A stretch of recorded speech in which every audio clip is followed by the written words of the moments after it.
Hi guys, this is Jean Holden, producer of the show, and I just wanted to take a minute to let you know where you can find us on the internet. Please go to ThatMan on Fatman.com. There you can find out all the things you need to know about the show.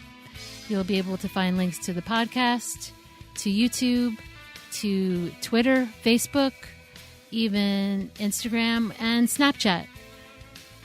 Thank you so much for listening, guys, and we hope you enjoy the show. Today's show is brought to you by Death Wish Coffee. Death Wish Coffee, the strongest coffee in the world. This is Kevin Conroy, the voice of Batman, and I want to urge you to make a generous donation to the Wayne Foundation so we can stop the sexual trafficking of children. Do it, or I'll find you. And don't forget to check out our good friend of the show, Mark Live, over at chundertunes.com for all your podcast animation needs. ThatMan on Fatman is recorded with a Zoom H6 handy recorder. Zoom for creators. Disclaimer. The show you're about to experience is for entertainment purposes only. The host used mature language and conversation just like in most of life. If you're too uptight, this might not be for you. All that said, we really do hope you enjoy the show. But if you don't enjoy it, expect a nice big shipment of my joyous Joker juice on your doorstep in the very near future. Toodles! As the world's biggest Kevin Smith fan, I appreciate the fact that somebody finally made a podcast about that interesting motherfucker. So, yes, you absolutely did the right thing. It was smart. I appreciate it. I think you were right to do that. Okay, what has two thumbs and is a huge fan of Kevin Smith? ThatMan! Yes, I am that man. What are we going to do about the pancake master? We need a costumed vigilante is what we need. Justice can't be served unless it's being fought outside the system. Here's what we're going to do, eh? Oh, shit. It's that man. Who is he? He's that man. He's talking. What should we do? Oh, there he goes by in the Thatmobile. The what? That mobile, his car. Go get him, that man. Well, once upon a time, a regular man read a book written by the Fat Man. Tough shit, written by old Kev Smith. Kev said go out and start a podcast, and so I did, and I had a real blast. But my obsession was driving my co-host nuts. Didn't want to bring the podcast down. Needed Porkchop Murphy to hang around. So I created a new show with one heck of a plan, and I'd call that show ThatMan on Fatman, because we're going to chat about Kevin Smith. That's right, let's talk about old Kev Smith. Hey, everybody, and welcome to this episode 3-14 of ThatMan on Fatman. I am Scott Holden, and wow, it feels like it's been a long time, but it's only been a couple weeks. And also sitting with me in the That Cave is producer extraordinaire and co-host Jean Holden. Hi guys, it's been a while. Been a while. Yes, indeed. But we're back. We missed you. This is going to be like our segments in the middle. You'll probably be happy. They're going to be shorter. Yeah. We're going to kind of powerhouse through this show because we feel like we need to make up for last week. And we also, I think it was the week that Edumacation dropped. Right. I actually couldn't find the Jiggy and Jon file. So we were supposed to put the Jiggy and Jon show in there too. But you know what? As it turned out, that week there was like 15 different shows with Jiggy on it. Yeah, so, Jiggy was very popular. There was a lot of Jiggy going on. Getting Jiggy with it everywhere, all over the Jiggy interwebs. all over. So, I found that. Now that I had a chance to really go through my files, I was able to. Because it was in with movie stuff. Because we recorded that with movie stuff, and I was like, yeah. So they were nice enough to sit to the. Yeah, and it's not even a very long interview. It's like 15, 20 minutes tops. Yeah. So, and we'll tag that at the end of this here show, or somewhere like we'll probably do Scott's interview. Scott Schiaffo. Yes. I was getting there. Then we'll play theirs. Then we'll do our usual schedule. We'll just throw an extra interview in there. Yeah. But before anything else, let's get this out of the way because I'm sure there's a backlog of 2 weeks of Smedlines.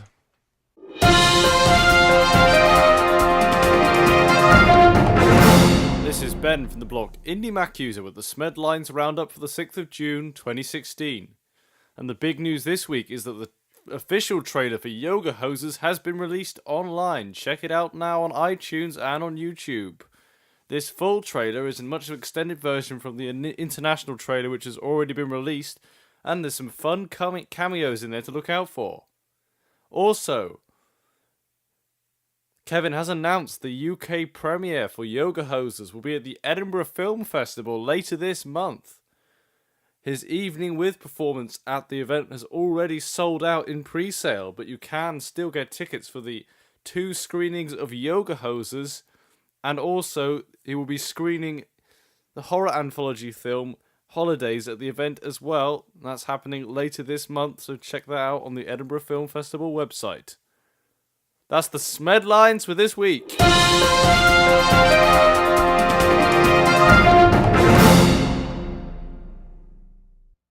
And there you have the Smedlines. And I want to kind of give apologies for last time. It's not last week's, but 2 weeks ago, Smedlines. What we like to do, we kind of save things sort of for ourselves on first listen. So usually I don't listen to the Smedlines in advance. We just record it. It's a surprise for us, yeah. Yeah, and same thing with Tesdy Groupie's Pick. I kind of leave those as little surprises for myself. Right.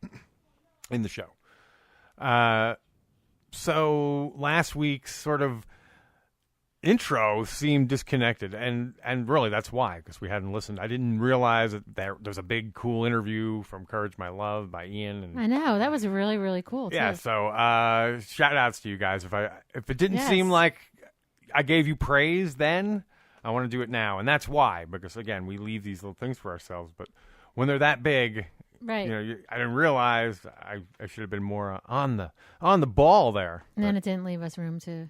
But it was a cool interview. I really liked listening to it. That was really cool. Yeah. And how often those guys are so young. They are. Good for so them. young, so gorgeous, so Beautiful. got the life by the fucking balls. They do. They got life by the balls. Good for them. Yep.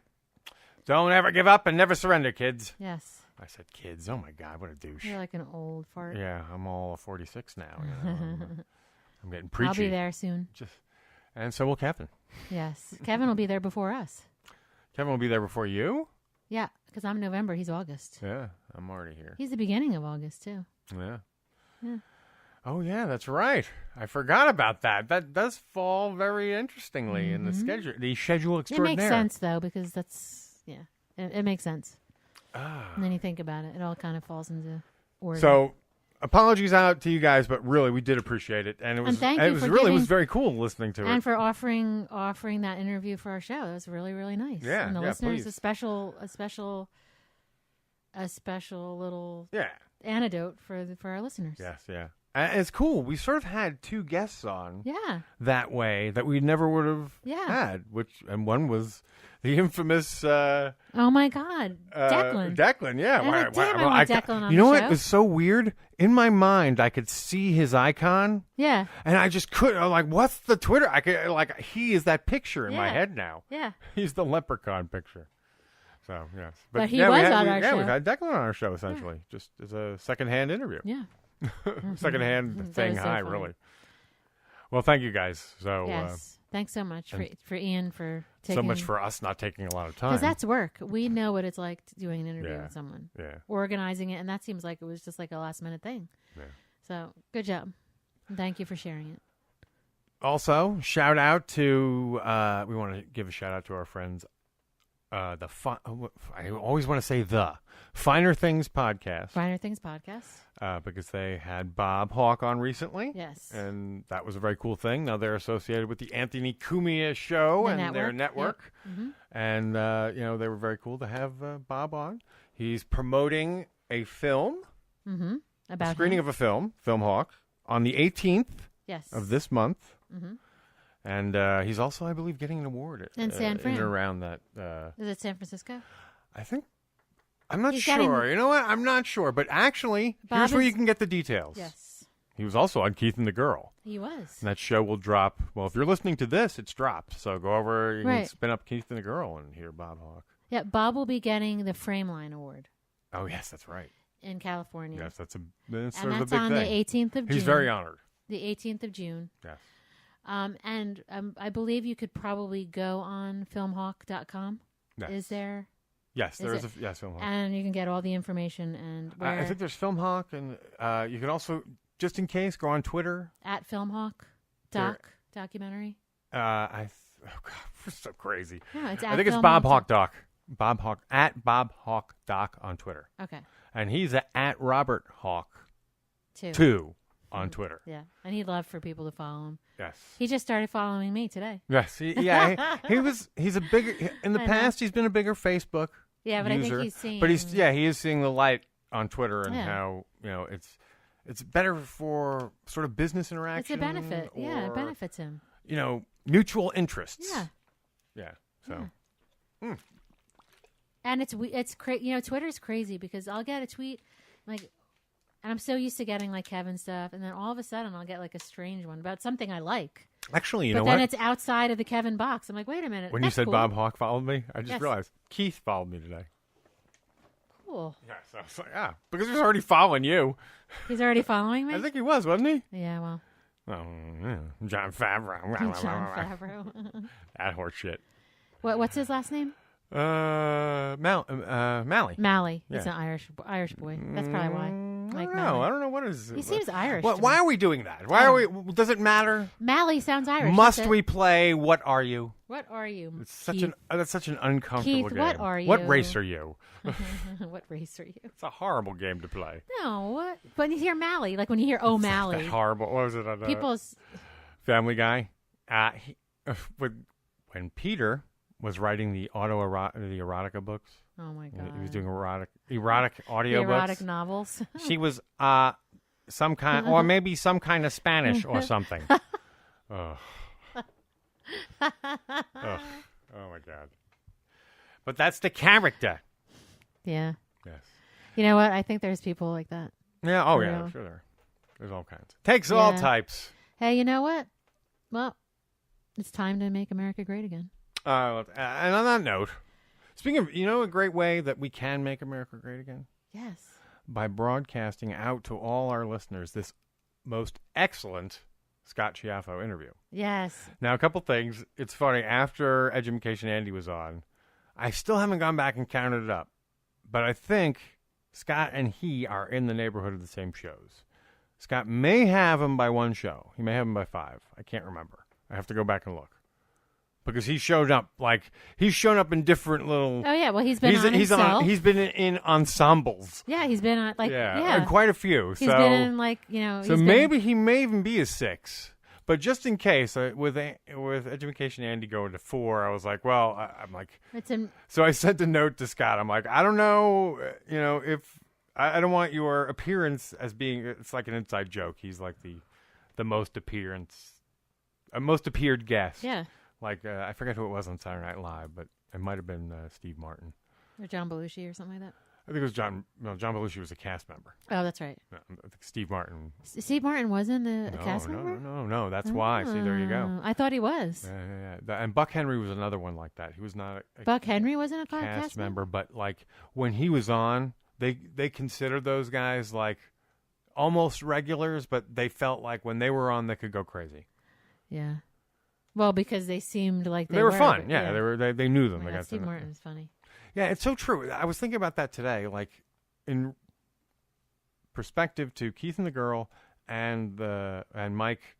Now I'm gonna have trouble with this name because it's loaded with consonants, or no, loaded with vowels. Fenoya. Mike Fenoya. Both of them had to interview Bob for the first time. Even the girl at the Anthony Cumia studio was like, "Yeah, there should be an L in it. Allie's her name. Yeah. She's their assistant. Yeah. Yeah, I tell him it should be Finola, not Fenoya. Finola sounds so much better, but it does. Finola. Yeah. It sounds so cool. Anyway, go ahead. Well, anyway, you know what? We can also reveal another thing today because it's Monday. Yeah. So this is gonna get. It's so funny. We brought Bob to the studio to record the Finer Things. Right. Not the Finer Things It's podcast. just Finer Things. I know. I keep wanting to call And I must say, like, knowing that was I the must name. say. No, I must say. What do you? This is it's a blustery. Right. It's a. Hang on. Let's not go too long. We got Scott's interview to No, roll. what shall I do on this most blustery of blustery? All right. Anyway, Ed. so knowing that it's the Finer Things and Bob was on, I was very comfortable about the show. And so we got Bob on through essentially the contacts Anthony through Cumia. Anthony The Cumia, who studio's have been amazing to us. again. They've been incredibly supportive to us, to the movie, and all that, and that's why we're able to make this happen. And so we're sitting down, we're talking to Mike, the host, beforehand because we got there a little early before Bob, and we're like kind of prepping him, and and he goes, "Are you the guys who are making the documentary or something like that?" And we said, "Yeah, that's us." And so then we got talking about that, and then next thing you know, we're talking about Impractical Jokers, and the fact that we have a podcast. It's about Kevin Smith, and as a result, it's kind of like blah, blah, blah. overlapping things. And so he goes, "Hey, I have a secret I could tell you, but you can't say anything until Monday." And we said, "What?" He's like, "On Monday, I start a job as a writer for Impractical Jokers." And we're like, "Oh my God, congratulations, Isn't that awesome? Dude!" So yeah, that is so weird. It's like so cool. Again, we came in through Anthony Cumia. We had no idea that was going to happen, and boom, there was this guy with a But cool we connection. did know that he was opening up for the Jokers on tour. Yeah, that we did know. Yeah, right. That he was a stand-up comic, and he had opened. That we knew. And that he was opening for the. Yeah. So yeah, that was awesome. We were like, wow, so cool. Yeah, just another neat thing. And again, a nice guy. And of course, hey, come on in the movie. So the Jokers, I will say, have amazing fans, amazing writers, and they just get along. Incredible. Even Jiggy and I talked a little bit. He's like, "Yeah, everybody's so nice." Yeah, and we shot with Jiggy and Jon. I think we talked about that already. Yeah, it's been a while. No, but talking about how everybody's nice. And Yeah, the Joker world. Yeah. Also, just about last week and not being on the show, we had the Memorial Day weekend, and during that period, my son injured his hand. Right. It's been. I could get him if you want him to. No. Okay. Well, why don't we set that for the next show? Okay, we might have him on because we have so much catching up to do. Right, and I want to give it its due in the host segments next time. And I really do. We may even record that tomorrow, but who cares? I really have to say to everyone, thank you for all of your loving messages. Oh my God. For all of the sweet, you guys made me cry. I mean, I was crying anyway, but seeing all the love. And, thanks for all the support and all the kind words. You guys are so kind, and he's wonderful, and he's an amazing kid. Yeah, and I'll get right through this. I think right now the thing he's suffering with most is because he's bandaged up. He can't hold a game controller properly, and be able to use it. Right. So he's like. He's getting to the point now, and it just dawned on me because it's been about a week. Yeah. He's like wandering in and playing like, "Hey, what's up?" That kind of thing. I'm like, he's bored. But can I tell you, I absolutely love it. Yeah, I know you do. And he's like, "Hey, Mom, I like it too. I love it too. I feel like we're in like the Brady Bunch or something. Yeah, like we watched, what do you call it, John Oliver today. Oh my God, and he loves that. So, yeah. So I'm like, ooh, take another week off from video But that games. actually kind of, at the same time, that killed me because it happened at that point where I was just getting going. It was like, okay, but you got to give him time. But I can honestly tell you, this is the time. You're never gonna have. These opportunities you're never gonna get aren't this gonna come moment up again. Yeah. Yes. He wants to hang out with me, even just because he's desperate. I think too. He's maturing, but no, I think I get it. And he's also on Percocet. And that's true too. So he's really talkative. But I got to tell you guys, we're so lucky. All of your love, and he's an amazing kid. Yeah. He's a positive kid. He's a happy kid, and hearing him belly laugh and all that stuff has just been the most amazing thing. So thank you so much. It's a hard thing as a parent. There's other surprises we can talk to you about, but they're going to be in a few episodes from now, I think. But there's some cool stuff going on. But our headspace now is in a totally different space than it was a week ago. Although we had a rough week. I think we had a weird weekend downshifting from going from the panic mode. All that, to put on a happy, and we had to do it for several days in a row, and I think it did take its toll on us. Yeah. We had a big fight last night. Well, it's like after having Dark Angels and Pretty Freaks on, we fucking we had a big battle royale. We did. But it was good. It's like one of those ones where we finally got through some and then we had a really good shit. sex after. Yes, exactly. Great makeup sex. And we haven't had one of those in a while. And there was, again, I think a lot of it was all this extra stress. Well, pent up.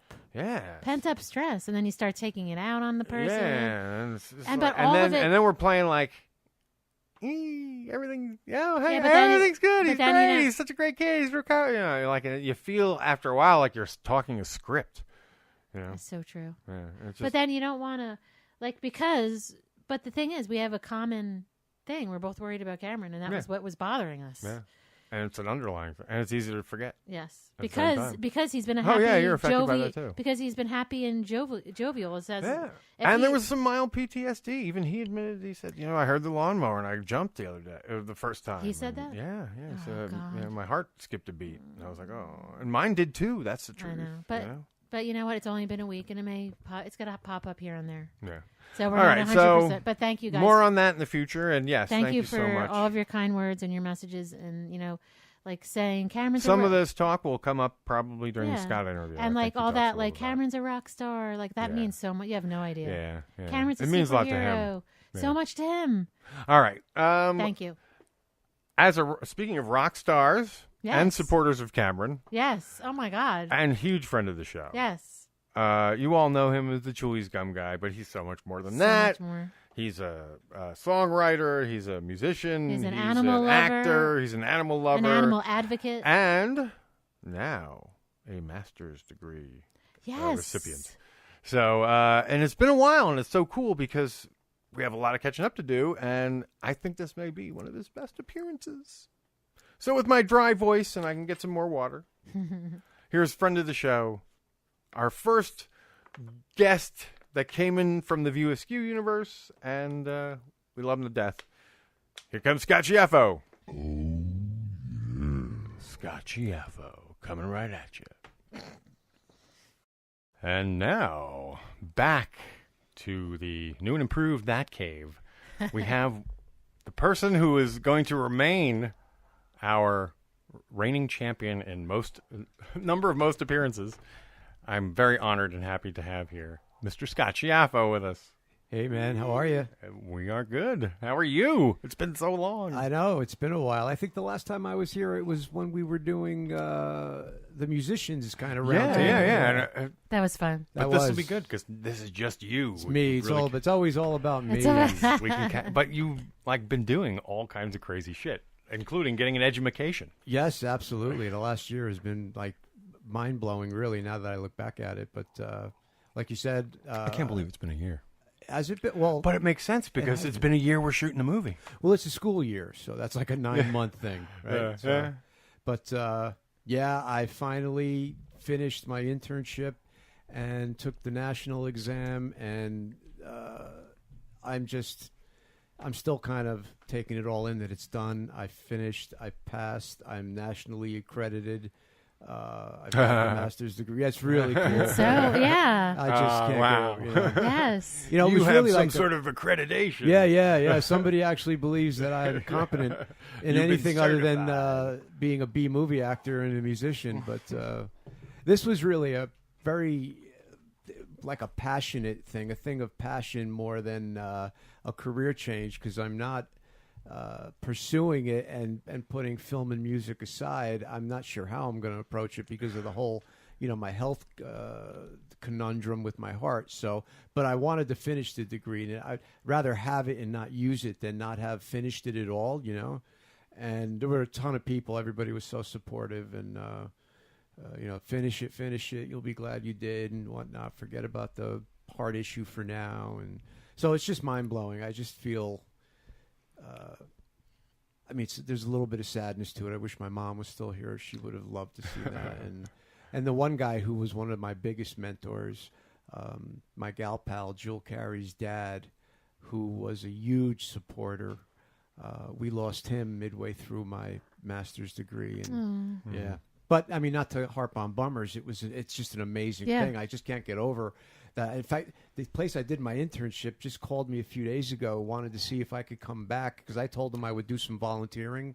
Mm-hmm. But that was a nice feeling to know that they all dug me so much that they would actually want me back. Yeah, they seek you out. Yeah. So, it's just been awesome, though. But thank you for mentioning it. I'm really excited about it. What exactly does it entail, and does it accredit you for? Well, I'm on the fast track for an LAC, which is licensed associate counselor. Okay. And then from there, you would continue on and you would become an LPC, which is licensed professional counselor. Okay. I don't think I'm going to really pursue the licenses too heavily at this point, only because I'm uncertain how I'm going to approach doing any of the work in the field and juggling the film music thing plus conventions, right? And all the right. and send all the side projects that go along with it. I might actually. I certainly am going to look into pro bono work because I don't like to talk too much in detail about the health stuff because I'm blessed. Things are going really well for me with my health. But just under the surface, there is a handful of things I have to be mindful of, and my medications are insanely. If I had to pay out of pocket, if anybody had to pay out of pocket for my medications, you won't believe this. I take about 5 different things for my heart. It's like $1,600 for 1 month. Wow. It's crazy. Like you get the thing from. Wait, that's what the insurance is paying. I got annoyed. Absolutely. Yeah. I got annoyed yesterday. Boy, I wonder how much of that is markup. I had to pick up Scott's medicine. I had to pay $75 in copays. I was Oh annoyed. my God! Yeah. You see, No, like, but I that's mean, crazy. compared to It does. but I'd rather pay $75 than the $2,000. Or But you know, there how you go. much- I mean, because it's Right. it's medicine. But here's the deal. I mean, it's better than the alternative. right. Oh no! But I'm not at all complaining, and I thank God I have the coverage. Thank God is right. But they just make it so difficult. I can't imagine. Like just one pill alone, one pill out of the 5. You get the receipt back, and it says on there, your insurance saved you. Yeah. Your insurance saved you $975. Wow, thanks insurance. Yeah, and that's just like one pill. That's just 1 out of 5. I So I'm a little concerned about, disability is a sad thing. You don't want to be on it, but at the same time, if you need to be on it, you don't want to lose it. So, Absolutely. I'm able to kind of juggle the film and the music because a lot of the gigs are independent contracts. And, there's ways of getting around it, which I don't want to be at my age having to be rogue and, working off the books with a really professional degree. It gets weird. It's a weird kind of thing, but I'm just happy to have it. It's funny that Absolutely. that sort of came up yesterday. We saw the Film Hawk screening, but after there was a Q&A, and the woman who actually I was like blown away. She was the woman who started the IMFF, the Independent Film Market. Oh wow! Its original name was something San else. Francisco, right? Is that where it was? IFM. No, it was here. Oh, it was here. That's okay. the very thing that got Clerks picked up. Right. Oh, that's right. That's right. I'm sorry. At the Angelica, That's right. But she did bring up the point of, people like herself, artists, all these artists, when they get a certain age, you can't retire. Right. Yeah. You live, because artist life is a per job life. Right, It's exactly. not Yeah. It's a feast or famine gig. yeah. And so That's exactly the words that were used yesterday. Exactly. Feast or famine. And she was like, I think we Bob all may need have to even used that. brainstorm a solution for this, of how we can fix this. Right. It's hard. It's that whole conundrum of art meets commerce. Right. You want to do your art, whatever that may be, whether you're an actor, musician, a writer, a filmmaker, or whatever it is. Yeah. You want to be able to pay your bills and live reasonably comfortably.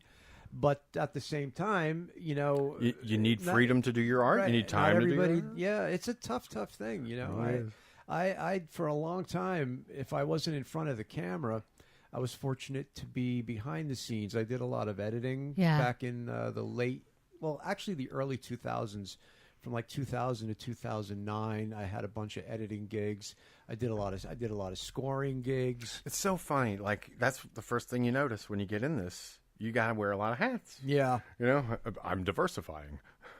No, you do. I mean, if you want to, what it really is you're making yourself more employable. Yeah. Really, at the end of the day, So it was very odd editing films that I was actually in the cast.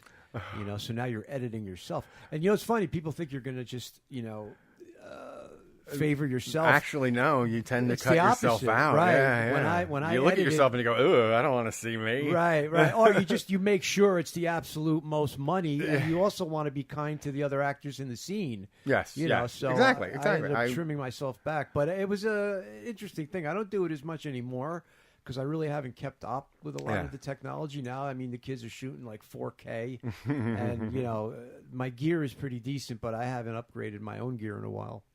Yeah.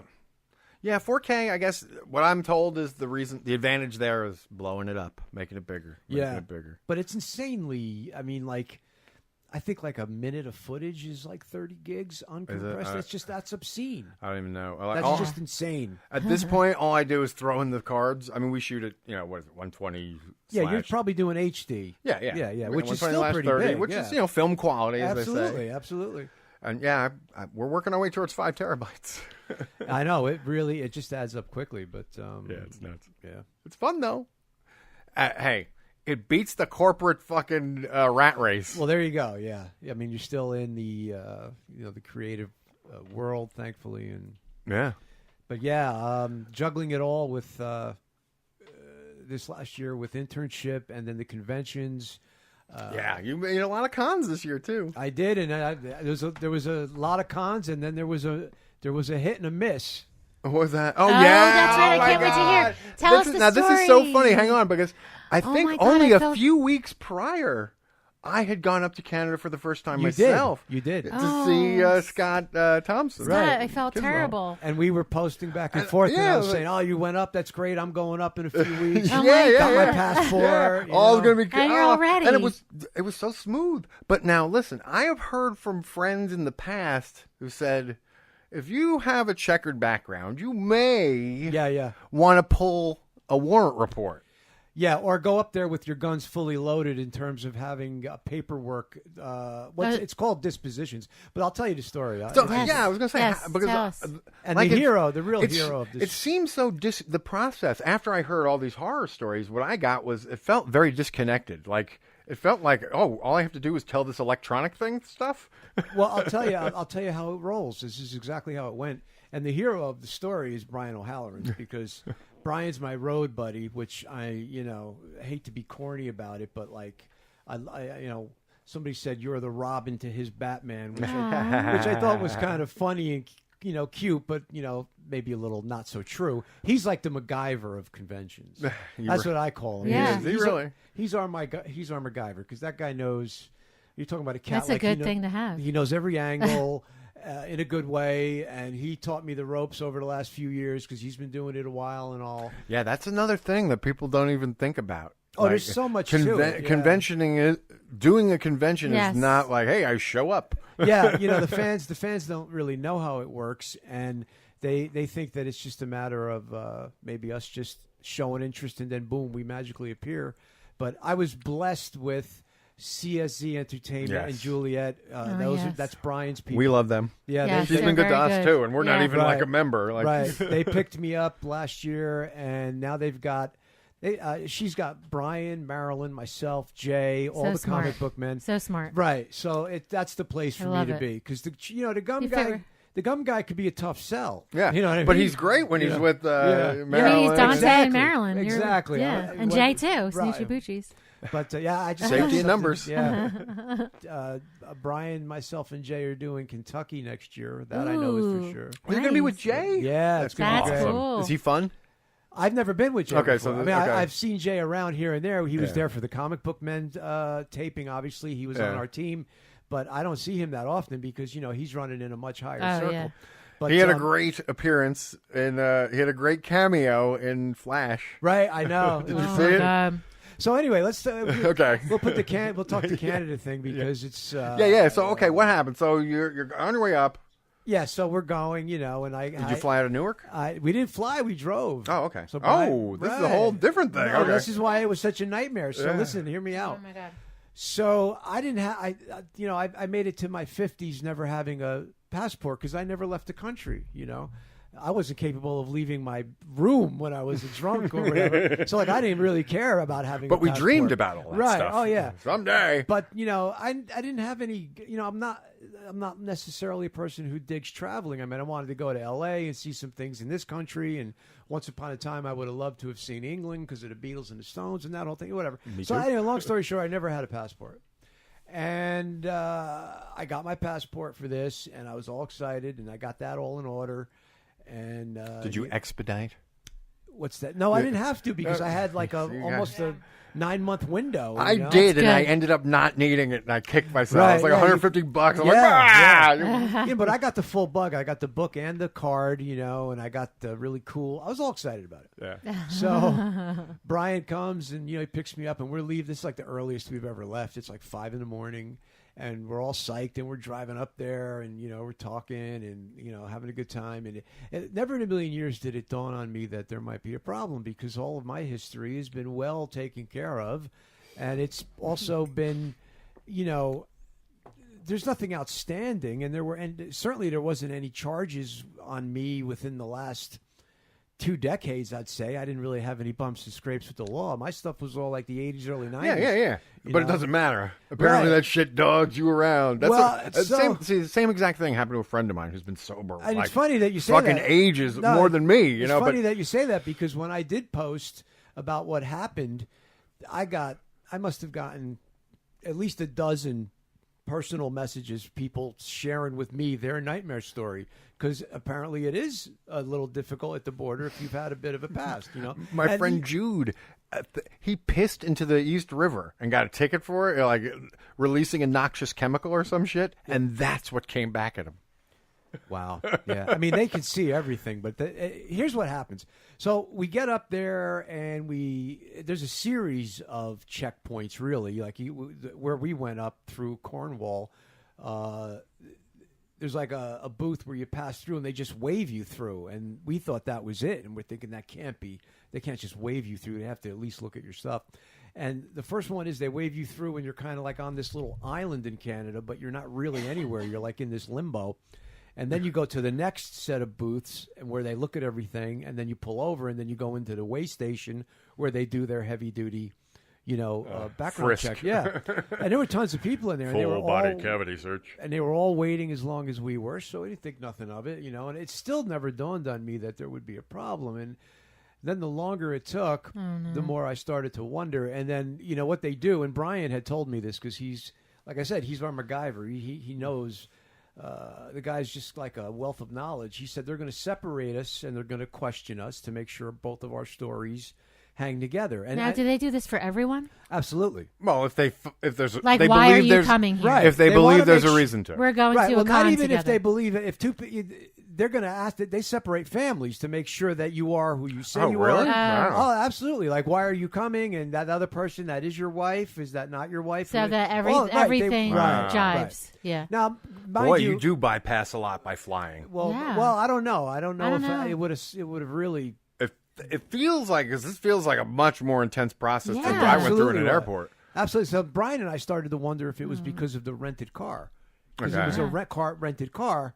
Is that like a red flag drug runner? Could be, Yeah. and, two cats with goatees and whatnot. So a lot of carrying a lot of cash. Right. Whatever, lots of baggage or whatever.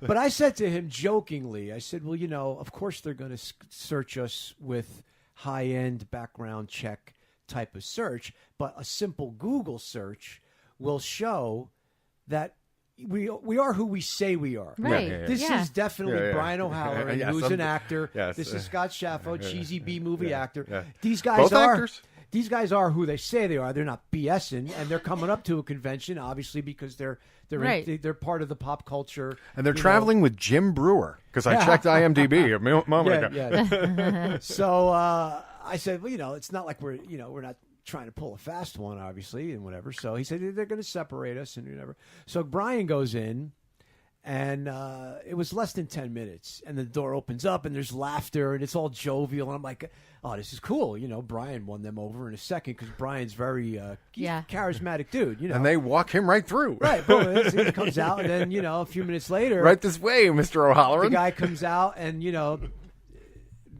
Mr. Schiaffo, and he's looking much more serious than he did with Brian. And he's holding this giant file, too. Oh, boy. Are you kidding? They have a giant file? Yeah. So I thought to myself, fuck. that can't possibly be for me. Really? So, it was like one of those? Yeah, it was a big file. So he a top secret file. And now it's a typical, just like you see on CSI type of interrogation room. Yeah. You want two different sides of the desk. Oh, my God. A big picture window. Which is a fucking... Well, as soon as we go in the room, he's cutting the blinds down. So nobody could see in or out. And I'm like, that can't possibly be good, you know? So I sit down. It's not like you're not Al Qaeda. You know, Well, you're not.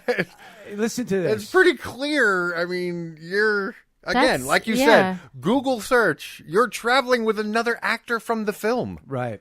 Well, here's the thing. He sits me down, puts down the file on the table.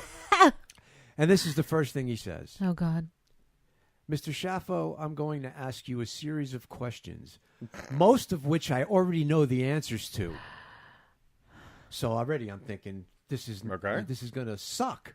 Yeah. Right? And he's like, you know, your best course of action is to be as thorough and as honest as possible, and I'll get you through this. So that's how the thing starts off. That's Have how you or have you not been a member of the Communist Party? So now you're scared. So I I'm can't not say scared, anything. but I know that it's not going to necessarily be pleasant Yeah. because 30 years ago I had a dark past with alcohol and drugs. you How know? bad? But I mean, 30 years ago? Give me a yeah, break. I agree.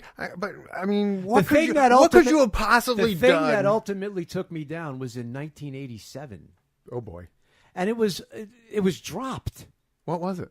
Well, I'll tell you, I'll tell you the Terroristic details. threats No, or no, some no, kind no, of shit no, like that? not Like, at all. No, but see, I was drunk and I had a handgun. I actually had a couple of things that were less than stunning that other police look at that they're not thrilled with, and here's what it was.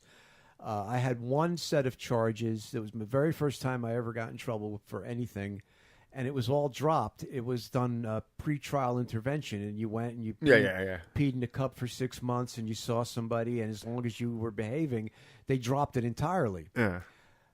That's the thing that inevitably got me in the end, unfortunately, because there was a missing disposition. That makes sense. Right. But that's on now, their... What's a missing I don't even. That's on their part, though, not well, you. it's paperwork, basically. Yeah. It's a red flag that they can't clear well, up. right. It's something that they don't definitively have the answers to.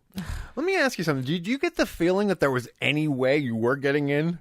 Oh, absolutely. Well, here. You felt like if you answered right, you would get in. Well, no. Here, they gave us an out, and I'll tell you the rest of the story. Okay. So that was the thing that ultimately kind of bit me in the ass, was that, because there was missing paperwork. Did he look like it? I got other set of charges, all the other charges, because that wasn't the only thing. I'm picturing Mr. Anderson asking you these questions. I had- fucking what do you call it? I had a pretty nasty DUI that had a string of charges with it that were not pleasant. Along with the DUI, there was a looting, which I did a very foolish thing. I was pretty cranked up, and that's not like Very me. common though. Not like me at all, but I was did the really same thing under at the 17 influence. Right. from an accident. I just didn't know what to do. I was scared out of my mind. So then that was kind of part of it, and it was a messy arrest, unfortunately, and a lot of it was dropped because I went to rehab at the time. But those charges, whenever an officer sees in your past eluding or obstructing, Yes. that's a big strike against the brotherhood, if you know what I mean. Yeah. So what they do Right. in Canada, the guy told me, and I think he was very earnest. He was a younger cat, and he really wanted to do his best, I think, to let me in. I really got that sense.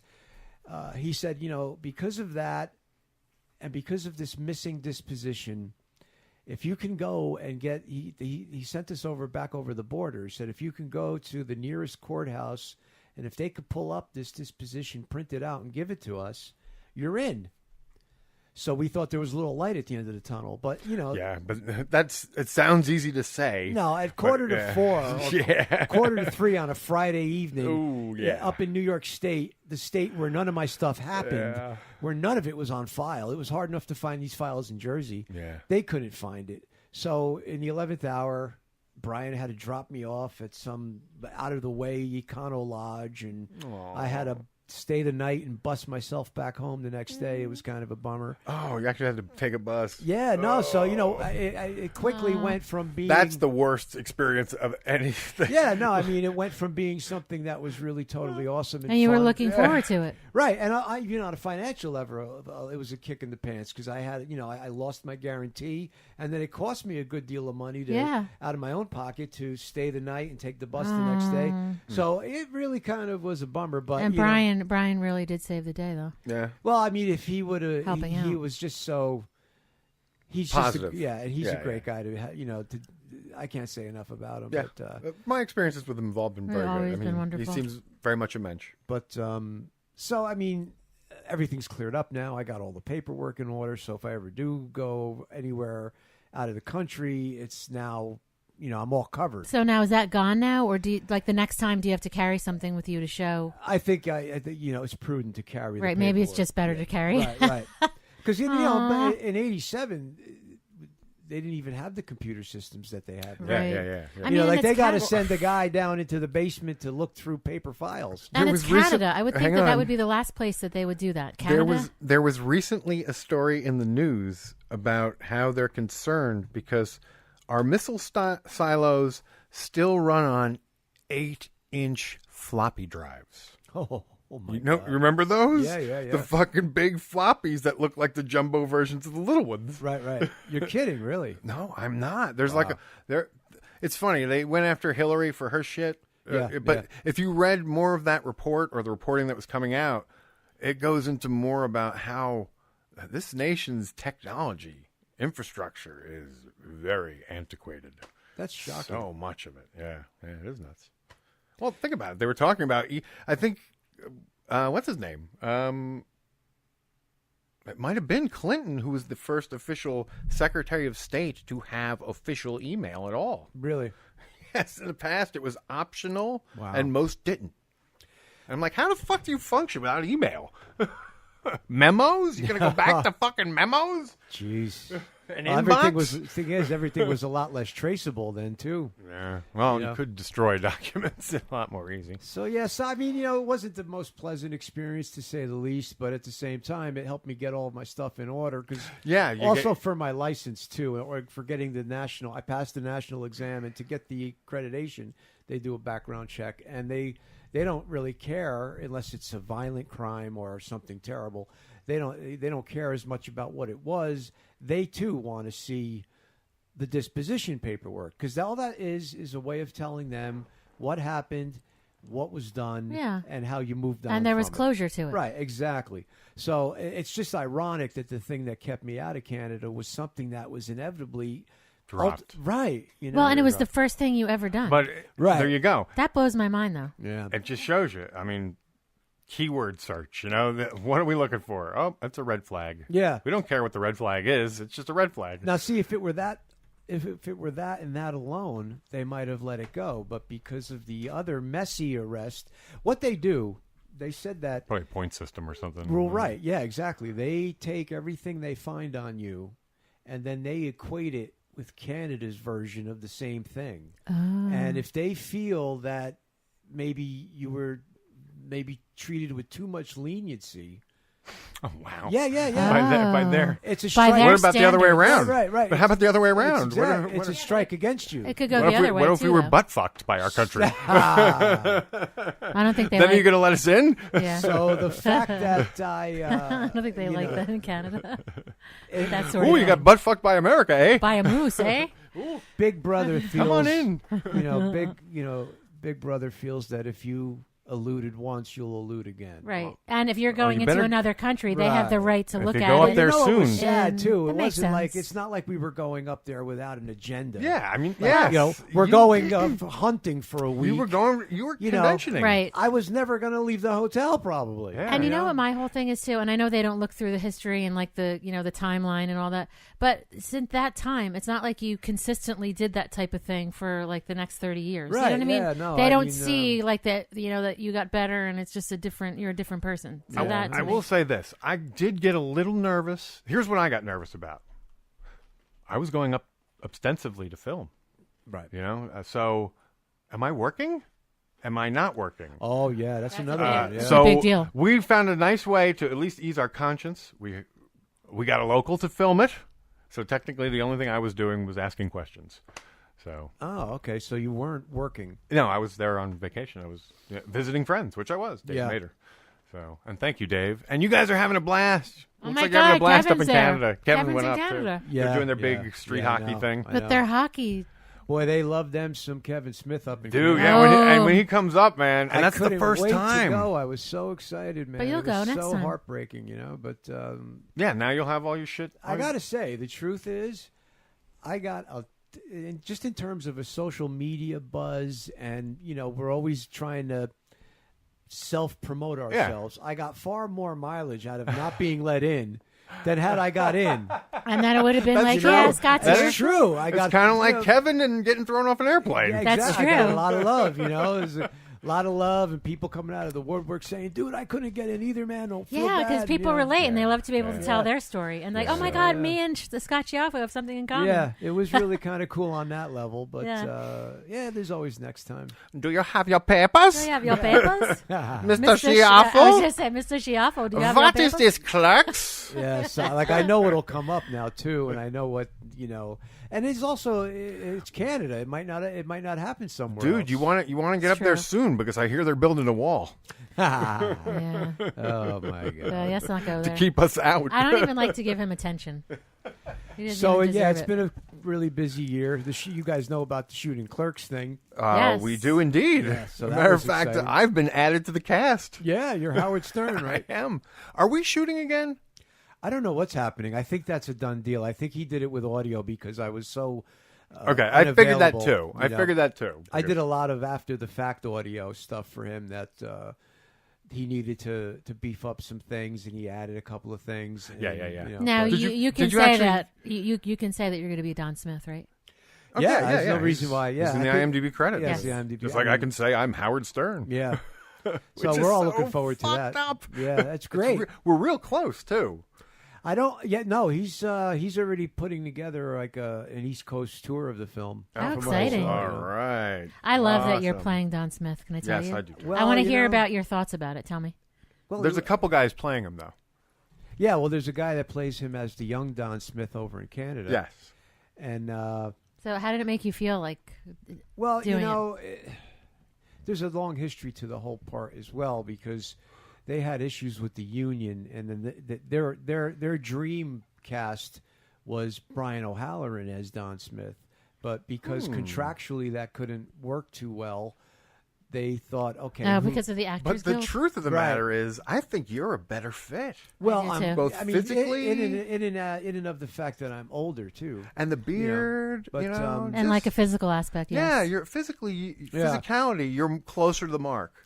But And I feel like you have an authority. You can command that authority of a parent. You know well, what I mean? you know, the thing about him is, if anything, I might have. It was really, what's the word I want? I'm searching around for my words. I never got to know Kevin's dad at all, so I spoke to Ernie about him, which was nice. I got to talk to Ernie about him to get a better idea. And it's, what's nice about it is it's not necessarily. It's a very small role, but a very important role. Yeah. And I think ultimately what I might have done, and hopefully to the credit of the character, because it felt like a huge responsibility. I sort of Oh I mean, God, that's- Kevin's dad was so important to him. right. at that yeah, time. Sort totally. of what I did was I sort of underplayed him in the sense of I got the strong feeling that he was super supportive. He was Ernie had told me he was a man of few words, but when he did speak, he made it mean something, and that's how it was written. And I just got him to be a real, he wasn't necessarily a loudmouth guy. He was No, a it's- soft-spoken guy.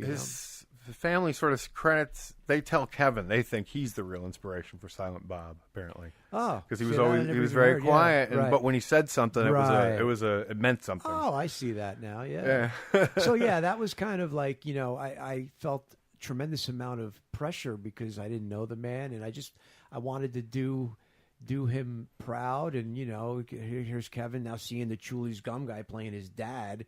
It's kind of wacky, but I it was a wonderful experience. It's I'm funny. looking forward to it. But. We went out to lunch with Bob one day, Bob Hawk, and he was talking. We got subject got to shooting Clerks, and he got. It was weird because I guess Bob's old school and didn't get stunt casting. You know, like, oh no, but I'm like, Bob, no, this is nowadays they call this stunt casting. It's very cool. Right. And he's like, really? I'm like, yeah. And like, he's like, so you're making a movie about a movie and you have many of those actors in that movie? I'm like, yeah, but they're not in there. It's not like they're playing themselves. Right. So, but yeah, he was like, but yeah, it turns out most of the original cast is in this thing. Oh, absolutely. Marilyn's in it. Ernie is in it. I'm in it. Brian O'Halloran's in it. And I'm looking forward to seeing Brian's stuff because he plays one of the, they couldn't call them the Weinsteins. They had to change the name, but essentially he's playing a Weinstein. And, you know, they're big, loud, and, you know, jerky characters. And Brian's hilarious and that kind of thing. So. I was there for that my gosh, performance. you were there? Yeah, the first... my original credit in the film was as Kevin Smith's stand-in. Oh, wow. I'm Kevin Smith, so when Brian's doing that, I'm the shoulder or whatever. They won't show anything, but you know, I'm his and Frank Powers is Scott Mosier. I was an extra in it. Yeah. I don't know if I'm going to be she's in in a it. table over there. Just sitting there saying peas and carrots. Yes. So until the Howard Stern thing happened, that was like my own I was overjoyed even to be, I was Kevin Smith's stand-in, you know, I was there for that scene. That's cool. And the other gentleman who played the other Weinstein, who was no Weinstein. Right. Oh, God, now the name is eluding me. I know, but he was really good, too. Like, very... Oh, yes, he was good. He's a very fine actor, Like, and very gravelly, sort of like... You know, one of those. So, yeah, he fit the bill, so... That's awesome.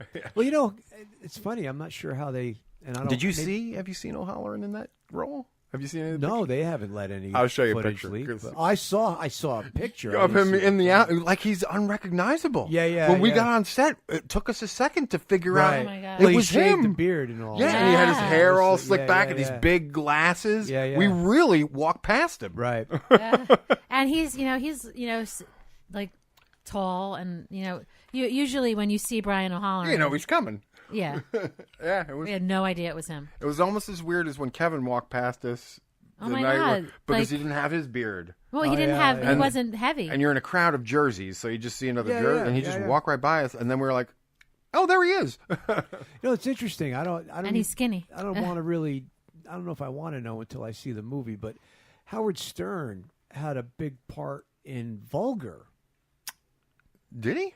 Not a part in the movie, but a part in helping. Oh, us yes, promote yes, it. yes. That's true. So I was just that. curious how they worked Howard into the first one. I didn't realize Howard had his radar up for Kevin that early. Actually, I mean, if you do the math, I mean, it makes sense. That's how. After our friend Joey told us about it from press, because he was the big film buff kid. Yeah. I think the first time we ever heard any real media confirmation about it was on Howard. Was Howard. Yeah. Cool. So, and it was probably him mentioning it or some shit like that. Maybe even had him on. I don't know. Yeah. But, yeah, they're using that as the catalyst. Oh, that's cool. Yeah. Those guys are awesome guys. Yeah. Oh, I have candy in. Sorry. When are you getting so anal about? No, because you can hear it. It's like I know. I'm sorry. Apologies to the audience. It's distracting. See, these podcasters, they get too comfortable. I know, but see, that's what I love. See, we're of two different minds about this, right? Because I like the fact that, unlike professional broadcasting, I can have a candy. Well, now, and if you listen to Keith and the girl, they're the same way, like you. Kevin does like me, and Keith is like that. You know what drives me crazy, man? I got my dad, love him, but he's a knucklehead. He's so cute, your dad. Every time you share about he calls up and a mouthful of food. Like, Dad, really? Can't you wait till you're done? Through the whole conversation. And you should have him do his karaoke like that. I just get so. Can I tell you, when you share about that, like him singing and like all this, I love all that. It's adorable. Because he seems to me like I would just love to go to like a nightclub. Yeah. Like and just like he did it for the longest time. Did he like a crooner, right? Yeah, I love it. He hasn't done it in about 10 years. Yeah, I mean he's he's almost 90. Yeah, but the fact that he does that for you, like pizza night, whatever, listen, I love it. Singing is like breathing to him, you know, and he still gets up and knocks out a few tunes every time we go over to watch. I'm kind of the same way, but I love to sing. That's the first musical thing I did. It's pretty crazy busy year. I worked on Ladondo's Sender. Okay. Right, yeah. You have been fucking busy. Yeah, that got a lot of nice attention at some film festivals. In fact, we went and saw it. You weren't, but you weren't in Jersey City. No, we went to the other one. We went to the one the shorts one. Not that long ago, right? Yes. Yeah. Yes. That was the first one we could make it to. Jersey City, actually, they're so sweet. They gave me a little commemorative award. Awesome. Which was nice. Congratulations. It's kind of like basically it is, since you won't go away, we'll give you this little plaque. Yeah. But it was nice nonetheless. Don't get me wrong. This guy never goes away, but he's been around forever, so let's give him a plaque. But it was nice, and the film came out really well. It's it did. Well, here's the weird thing: we saw it, and first of all, when we saw it, they played it with this other Alzheimer's video. Oh, the Alzheimer's one. That was like I was crying by the end. Oh of it. boy, really? Yeah. But it had some real name talent in it. Yeah, it was like one of the guys from The Sopranos. Yeah, it just had right. Yeah, so right. it was like and it turns out it was funded by the Alzheimer's Right. Foundation, and it was really heavy. It was one of these, was think the husband is abusing the wife, and then as Turns out, like she is Alzheimer's and dementia, and what they had this pact that he would never leave, but you're bawling at the end. Oh boy! So then Chris's movie comes on, and it turns out what I found out, he texted me afterwards. It was the wrong cut. He's like, I don't. my That was the God. wrong cut. So are they going to do it again? Yeah. Well, he sent me the link. He just sent me the link to where I See, can watch it on YouTube. I wasn't even aware there was a wrong cut. I didn't know that either. So I'm sorry. But it's to interesting, interrupt, isn't it? But we were. It's very spy. I didn't think that was where it was going. Sorry. I'm talking about Sender. Yeah. We were talking about Shooting Clerks, but it's Stephen Lawrence. He plays. That's Harry. Oh, yeah. That's it. I He knew plays, Stefan. I always say it wrong. I'm sorry, sir. Stefan. Yeah, nice guy. Lawrence. Very nice, but he plays Harry Wiseman. Yes, Right. Harry Wise. That's right. The Wisemans. Right. The Wisemans. And That's funny. which Wiseman is O'Halloran? Oh, he's Harvey number. or Harry? Is it? I think it's Harvey. Brian's number 2 on the IMDb, right after Kevin. He's Ellis Heimerman. Ellis. Alice Heimerman. Oh, a lot. Oh, okay. There you go. Yes. Yeah, Wait, no, that's Kevin. No. Well, that's what Kevin he started Smith out plays being. Larkin Eve. All right, I don't even know. I don't know who's I know he's voiceovering. I don't know who Larkin Eve is, though. I don't know. Who I that think is that's like one of those mystery surnames when they don't want to tell you who they're playing. Yeah, and also there are also things like I know that some of the cameos may lead into other of their projects later, so they may be planting some seeds as well. Yeah, he's a clever kid. I'm really happy for him. I mean, he killed himself to make this. I know. We've had him on a bunch of times. Yeah, he's a good guy, and we're very supportive of the project. I was so overjoyed, and like I'm playing Howard Stern. Yeah, that's pretty cool. I mean, he was a huge influence on me as a kid. Sure. So like I'm like beside myself. And Ernie O'Donnell's playing Sergeant Svenning. Yes, right. He's a cop. Svenning. Svenning. I wonder if he's going to be related to the Svenning family. You know who the Svennings were, right? Yeah, from Mallrats. Right. Yes, that's. And then we're going to see a sequel sometime, and who knows when, but we're definitely seeing a sequel. Yes. Well, there's always a lot of. There's been up in the air talk. First, it was Clerks 3, which is on hold, as Kevin has said. Right. Mallrats 2. We found our guy, Indy Mac user who does our news, gave a story that apparently the second mall that they seem to have there's a lot secured. of trouble. What are we going to do? It was like the timing of it, and now they have to find another place. Yeah. It'll happen, though. But Kevin's always Moose Jaws busy. is happening, so... Right. I know. So, okay, can I tell you, Yoga Hosers better come here, or I'm going to start a riot. I'm so ticked. You don't think he'll bring it to Red Bank? Wouldn't that be great? Oh, my God, like Tusk. I hope he should. does, but here's the thing. Yeah. Like, right now, if you look at the schedule, because they're touring it... Right. Yeah. It's not coming? It's not. Not the closest yet. so far is D.C. Well, he says more dates will come. Now, if it's in D.C., it's got to come like around the same time period here. Yeah. And I know he's going to be in not far. town for Hollywood Babylon in Philly not too long from now. I heard through the grapevine, and I'm not one to get into hearsay or to get into any kind of, I heard that the Basie Theater isn't always that easy to deal with. I can believe that. So, if anything, maybe they're working a deal out with them. But I They're can't high-end. imagine why he wouldn't bring Right. the show there. They're high-end venue. They would have he would have no problem selling out there. Oh, he already has his I birthday mean, shows and everything. yeah. Yeah, he sold The out there Joker before sold without out a like movie. 15 dates or some shit. Yeah. If you're local, it's easy. What else has been going on? Well, every time you mention something, we go, "Oh yeah, yeah." Well, we got a convention next weekend in, depending on when this airs, June 10th weekend in Altoona, Pennsylvania. This should drop Tuesday. Okay. Yeah, we're going to pair you up with Jiggy and John because we that's owe them cool. an episode to drop. Awesome. Yes. Yeah. So Brian, Marilyn, David Madison, cool. Alex Vincent from Chucky. Okay. Nice. Oh wow. Zach. Oh gosh, the Gremlins kid. I forget his last name. Zach Galligan. I guess it is maybe. Okay. And there's some people. There's a Star Wars. The Gremlins person. kid, like the main guy. Yeah. Yeah.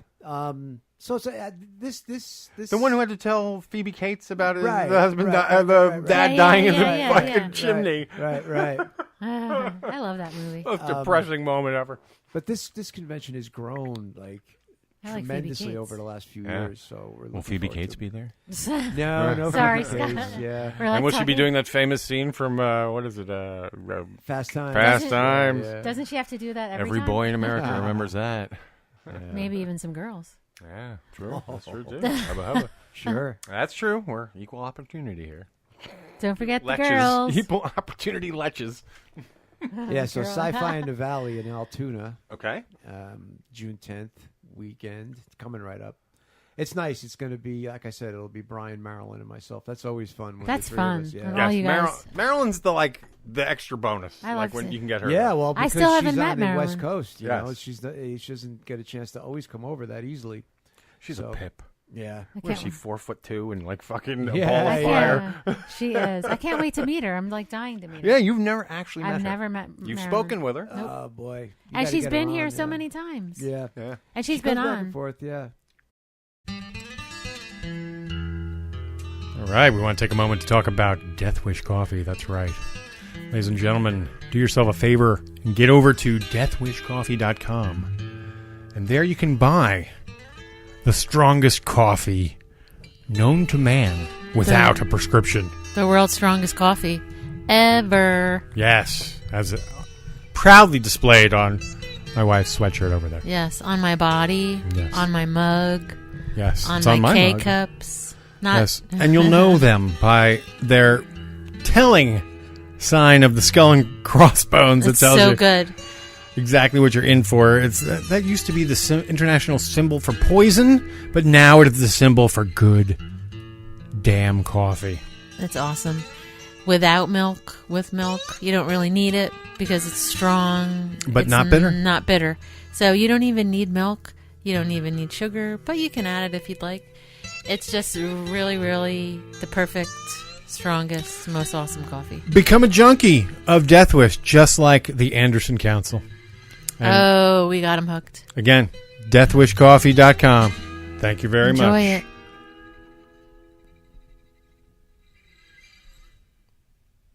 I want to take this time to mention to you www.audibletrial.com/ThatMan on Fatman. That's right, www.audibletrial.com/ThatMan on Fatman. That's one word, conjunctified.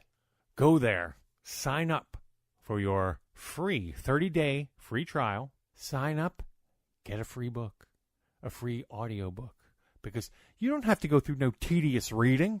You don't have to turn no fucking pages.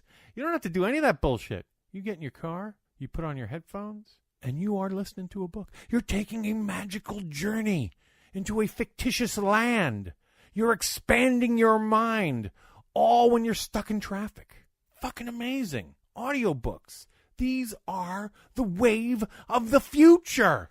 And you can get in for free for 30 days. A free trial. And when you get your free trial, you can download a copy of Tough Shit by our Savior, Kevin Smith.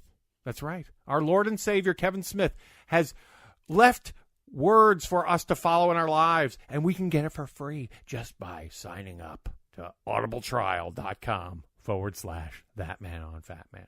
That's right. audibletrial.com/ThatMan on Fatman. Thank you. Please sign up. You'll be very happy you did. We're actually going out that way. I've Yeah, I never heard. been to California. Yeah, I kind of told them the story. I've been to Vegas, but not California. I've never been out to. But I've what never happens been in to- Vegas stays in Vegas, so you will never know anything. So don't ask anyone out there. Nice. Yeah, it turns out It's a secret. this is sort of us telling, I guess, the audience will be at the Why Not Con. This is a something that's sort of put together by Big Daddy Jimmy V and the guys from the Mr. BS show, and it's not a con like we know cons. Right. This is more of a let's get a bunch of podcasters together in a That's place. the theme. And Podcasting's the yeah, theme. and just have fun. And then we're just going to do it a together. debauched weekend, I guess, or whatever. Yeah. I said, Oh, so, that's awesome. I said, so it kind of sounds like a key party, but with podcasting instead of sex. No sex. Well, that's so. Well, you never know. Right? Yeah, I make some shows that might be the thing, you know. We'll have to find that out before we leave. Yes, of course. But yeah, so a bunch of podcasters are all like he's already bed and breakfast or Airbnb Oh, a is that what it place. is? Oh, Yeah, wow. like a big house and Awesome. yeah. So then we're gonna shoot that, then go out to L.A. Yeah. shoot our last subjects and be done, and then Done by the end of the summer. before you know it, you'll be working on the music. Maybe you can get. Yeah, you should definitely try to get Marilyn. Oh, yeah. Yeah, Marilyn well, we already asked her and said it, but Yeah. it didn't. Like, I'm thinking, who do I need to shoot in L.A.? Yeah, wow, I'm like, awesome, this yeah. person, that person. There's at least and 5 people. Yeah. So we have to do it like quick. Yes. Very cool. Yes. And then finally, we can say we're done with Principal. Yeah, no, it's nuts, right? Getting into the film game. And the man himself. Dude, I had Yeah. no idea. Yeah. Like, you're. It is. It's crazy. But I guess it's good. When I think back to a year ago, we were so ignorant it was bliss. Yeah. So, like, if we weren't like that, we didn't have that unboundless enthusiasm where it's going to be wonderful. There's a funny quote from a movie called The Mistress, which is a little scene Robert De Niro film. It's a movie about making a movie. It's movies about making a movie. But this one cat says something like, I give nothing but respect to somebody who even makes a piece of crap because it's so hard to make anything. And It's a big... there's a lot of truth to the line, you know. I mean, even if the film is weak, just getting a film made with little or no help or on a tight budget is like a miracle. It It's takes so drudgery. much It's a lot. time. There's a lot of drudgery to it, And but I know money. you don't consider, but it's there. It was driving to It's a all lot. there, yeah. Yeah, and you're like, oh my god, I didn't think about all these other things. Right. But Well, and it's always on your mind. Right. And Yes. until you're really in the club that is true. and have lived it, Right. you can't really explain it either. Right. You know? Yeah. I mean, you could be doing something entirely different, but the movie's like always in your brain. Now, the other side that like Bob would talk about and other filmmakers would talk about is the family that you sort of develop while making it. Yeah, that's gone. That we have very much experienced. Yeah, but Right. it's there. But then what happens is, I mean, it's such an intense relationship while you're doing Right. the movie. Yeah, it's like you feel like It's you're in the like, trenches. whoa, and you there's know? It's like such going like- to camp. And Yeah, there's such yeah. a connection, and then Yeah. like it's like you know it's going to end, but then you don't want it to end, but then you Right. want it to end, but then you Yeah. don't want it to end. No, Stay, it's go, exactly stay, how go. it is. Damien Exactly. and 'Cause they're Michael so- have been like our best buddies through this, and we love Because it. they're so talented, you know they're going to like fly off and do different things, Right. but then It seems like you're actually, from my perspective, it seems like you're on an uptick. You're like, Yeah, well, the last couple of years, definitely. Yeah. After signing with Juliet and CSZ, that helped the convention angle of things, and then there always seems to be some either short or indie feature that I hook onto and get that going. And I'm always busy in my own place. I may or may not. I've been kicking around the idea of another book, but it's not going to be poetry. It's going to be a book on recovery, probably. didn't you do a reading recently? Or No, was that an one- old picture? No, what we were going to, that was an older picture. Okay, yeah. That was a throwback picture. Okay, But because it recently popped up again. You know how things Right, yeah, resurface yeah, on yeah. Facebook, and you're like, Well, oh, you know wow, what Scott's doing a reading. Yeah, no, what was great about that is even though it was a throwback picture, a couple of books sold. that week. See, You know, yeah. and I Gotta give know it- when to feed the beast. I give a chunk to the animals, so it's oh always yeah, nice. the what is Angels it? of Animals. Angels yeah. of Animals, right? So I stay busy with that too, which is and a lot nice, of the you know. things that get signed at the Yeah, cons. right. Yeah, no, Brian and Marilyn, they've been great. They'll sign a bunch of things that I bring back to the mothership and then I put it up for the Angels of Animals sales. That's so sweet. That's a great idea. And the Angels of Animals, explain to the audience, are... Angels of Animals is a rescue outfit in Clifton, New Jersey, based out of Clifton, New Jersey. And I connected with them, and I can't even remember how it began.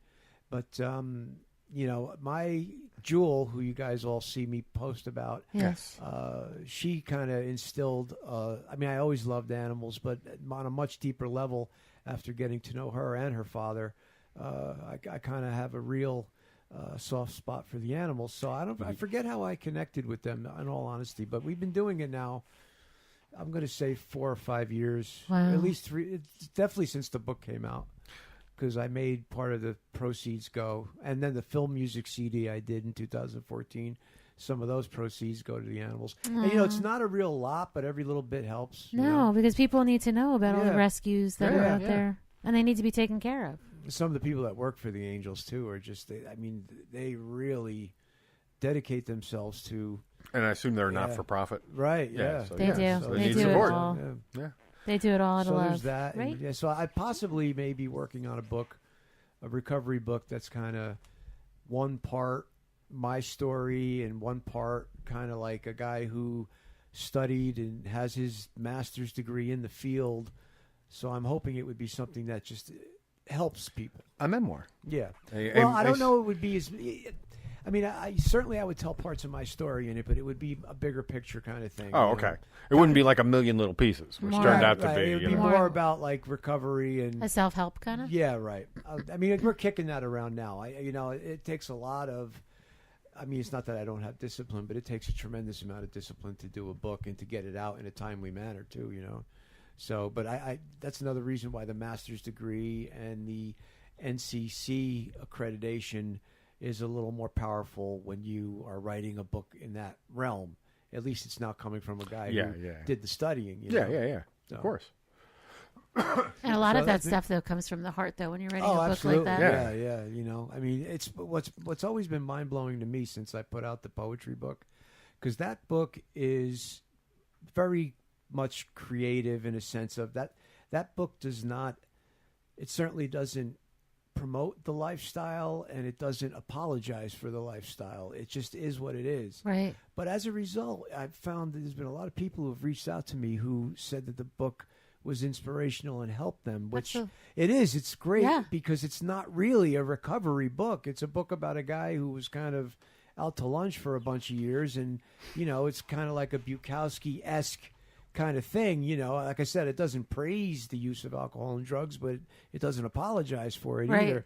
So it's not, I think the real takeaway is that by, with a lot of grace, I lived through all that. And the name of the book? Vicious Dogs Attack Me in Sleepless Nights of Summer. Just for the folks out there. But I was going to say, I think what a lot of people do like about that type of book is, for lack of a better term, it's a good bathroom book. You can put it by the side. You can, let me read a poem or let me read a work, and you don't have... You know what I mean? It's a super easy read. Yeah, but it'll just allow you to think a little bit, and digest. And it's not like a preachy thing. Like some people, exactly. They can kind of read like a little story, and it just kind of makes them feel better. Yeah. You could. If you sat and read it cover to cover, you could knock it out in like a half hour. Yeah. But that's not that kind of book. Exactly. Yeah. Exactly. You want to reflect on poetry, right?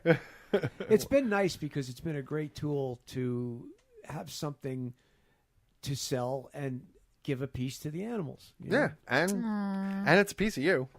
It's about as personal as you can get. I'll tell you what, there's some embellishment occasionally, but there's no out and out fiction. It's and all usually that really happened. Embellishment is more about how you felt at the time than necessarily about facts. And with poetry, there's like no filter on poetry. Exactly. Like poetry, like this is it right here. Exactly. Yeah. It's pretty raw. Some of it's raw and crude, but a lot of it is.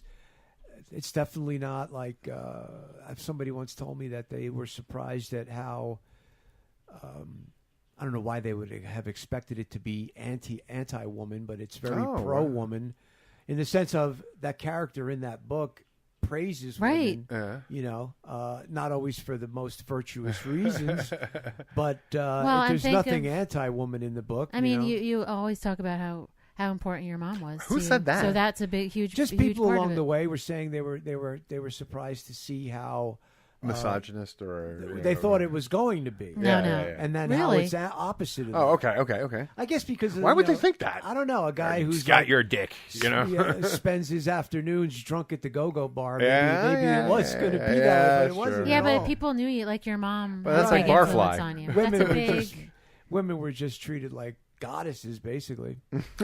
So it wasn't anti-woman at all. But that was a Absolutely, nice yeah. perk. That and the fact that people find it inspirational, because I didn't think of it in that way. I thought it was just, like I said, though, it doesn't promote drinking and drugging, but it doesn't apologize for drinking and drugging either. So. Yeah. Is there any piece in there that you now think you regret putting in, or No, not at all, because every now and then I'll thumb through it just to remind myself of what's actually in there.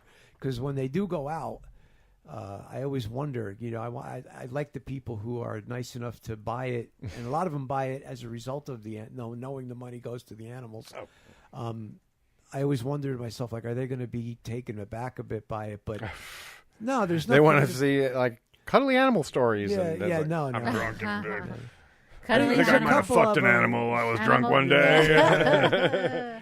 But I love them, damn it. There's a couple of pieces. Yeah, literally love. No, there's a couple of Love, pieces love. that are a little throat- Interspecies erotica. I love Clerks love. too. Yeah, throwback. none of that. Oh. I'm sorry, my screensaver You can't help kicked in. but I go hate there this when this and, happens. That's all right. Thanks, then. Yeah, so this is great. We got caught up and Yeah. keeping busy and looking forward to a bunch of stuff coming up. And this weekend in Altoona will be fun because, like I said, this The convention. three amigos will be back together. Yes. And Altoona. Dave Madison, who we love Yes. dearly, he's there. He'll be there. Oh, and cool. Very so cool. it's a big kind of A reunion almost. Yeah. That's really nice. Yeah, that's cool. Because And you guys, all three of you, I'm thinking first, you don't always get to go together. You, Marilyn, and Brian. No. And for the fans, that's awesome too, because they get like Yeah. one-stop shop for all of their This year signing. This year it's happened a lot more than it has in the past Yes. because we're all under the same umbrella now. I think That's it was great. I think it was you. It was either you or Brian. One of you said that the further away you get from Jersey, actually, the better the shows are for you. Oh, of course, because people have not seen any of us in person out, way Yeah. out. The East Coast, we've done. You're jaded. Well, I don't know about jaded, but the thing is, people, you can only push the fan base so far. I've seen them 50 billion times. Right. Yeah. No, but I think it's cool. Yeah. I think it's cool. I'd love to be able to. I mean, I'm not a big traveler like we were talking about earlier, but to travel for conventions is great. The furthest I've gone was El Paso. Oh, I remember that too. Marilyn and I did El Paso a couple of years back, and that was just. Oh, yeah, it was because awesome. you met up with all the guys out there. Right, Frank Powers and Matthew. Oh, that's right. Rob, Well, those were all good you guys. get to go on a road trip. And you You probably get to had some break great bread fucking together. food, The whole too. thing's fun. Yeah, All no, of it's it's fun. all good. It's never not good, Yeah. So It's cool. Make a little money, do a little fun. Well, we definitely appreciate having you on, sir. Oh, nice to be back, man. Oh, it's so good having you. All right. Anything you want to leave? Last thoughts? Last plugs? Where can we? Well, you said the con next week, Altoona. Right. This will drop on what date? Probably Tuesday. So yeah, you definitely have The time second. to make it. Yeah, the folks out in that area for sure. It is pretty deep out there. For us, it's a total. If you're driving from this area, it's like a 5-hour gig. When you heading back to Canada? It's not set in stone yet, but it would The be revenge next year, tour. But oh god, The I felt bad. Breaking I the felt so Chains bad, tour. Yeah, but you shouldn't feel bad. No, it's You should feel proud of yourself because you're a totally different person. Yeah. It's not well, something yeah, that no, you have it to be wasn't a ashamed of. matter of I wasn't necessarily embarrassed at the time you're embarrassed because Yeah. when people don't know Oh, the God, story I'd be and totally they hear that, embarrassed. well, when they don't know the story and they hear you were turned away, the speculation on that, and rightfully so, isn't good. Like, Al Qaeda? What could he? ISIS? Why would they not let him in? You know? Right, It Scott seems like an Schiaffo? okay Oh, He's been a what is it? A stealth agent. All his. And I felt bad for the folks running it And that because they too. were excited. You know, so And was they were I. I was expecting. super excited. Yeah. And I felt bad for my wallet. That's for sure. I took a beating. You know. Well, Yeah, and it because if took you don't money- go, you don't show, you don't go. Right. You don't And it get took to- money to get home. Right. So instead of it becoming a plus side, things and- were way on the negative side for that gig. And you of know? all ways to go home, there's nothing like a bus ride to remind you of like one of the worst memories of my life was going from Macon to Tallahassee on a bus. Oh, boy. God. And you didn't think it was that far. But Yeah. every train track, and there's a lot of train tracks between Macon and Tallahassee, I'll tell Yeah. you. But yeah, that was a miserable trip. Yeah. Yeah, but you don't have to do it again. Next time it'll be smooth sailing. Yeah, right it through. will be because everything's taken care of. But yeah, it was an experience, and I'm actually kind of glad because it also helped me really get my radar up for what I had to deal with for my license. Yeah. So- And you get the shit out of the way. Yeah, and to know that it existed and that it exists in a way that I have to be prepared for with the paperwork. I can't believe I didn't mention to you prior about priors because that's something I learned along the way from my friend. Yeah, Like when you were saying, I'm going up to Canada. Yeah. President's Well, Day. it's amazing how many people came out of the woodwork to talk to me. Like, oh, dude, I couldn't get in, and this one couldn't get in. And you it's know, always stupid shit, too. Jay had a couple of trials of Yeah, I believe not that. being able to get in. Now he gets in now, no problem. But he Yeah. had issues and. Yeah, he's been sober now for a while too. Yeah, you know, and there's a good handful of people that just came out of the woodwork saying. So "Dude, you're I not know." alone. It almost makes Well, you Kevin feel better. Kevin tells the famous story of like getting busted for weed essentially at the border. So Oh my God. Well, he got into trouble. Yeah. well, yeah. Well, it wasn't his weed, so he says. Oh. But yeah, on a bus with Malcolm. It Oh was my the God, the on the Malcolm party bus. that famous thing. Can you imagine being on that bus? Yeah, him and Malcolm. Malcolm and the party bus. Oh. So yeah, no, it's always great to come back and see you guys. Yeah, we love having you. We love having you, Thanks Scott. for having me. You and, look wonderful. Thank I'm you glad, very much. I'm glad you're feeling better. And there you have our buddy Scott Schiaffo. And I hope you enjoyed that. I really did. If you were here in the room, I had a huge smile on my face, I Oh think, my most of the gosh. time in the interview. He's 'cause such it a was great just- guy. Yeah, he's such a cool guy. He's Yeah. nice to us. And you know what? There is a certain amount of give and take. There's times when we don't roll video. At some point, we will figure out the video thing and get it going regularly. But Gene was like shut up and do-" but you know there. You know, I know. Well, you get it is so very hard to excited. find a balance, but Right. it's a conversational art. I know. You know? I know. So some guests fall into it better than others. Some guests, I didn't feel like I was doing it too much, but there were points I did need to interject. Oh, I know. And I it know. stinks. So I hate cutting people off, but sometimes I remember, oh, well, shit, the audience kind of needs that detail Right. to have it in perspective. Because then they won't have a full picture of what's going on. And also there's sometimes when it's like, I got a good joke. I got to throw this Yeah. out. And if then I don't there's throw it time- out, it won't be funny. Well, and then there's times you can't assume Yeah. that the listener knows what's going on. So, So it's good. if I get it. You get it. The criticism I've heard the most, the fairest criticism I've heard the most about me as a host is that I tend to talk over Right. guests. And I am aware of it and something I work on.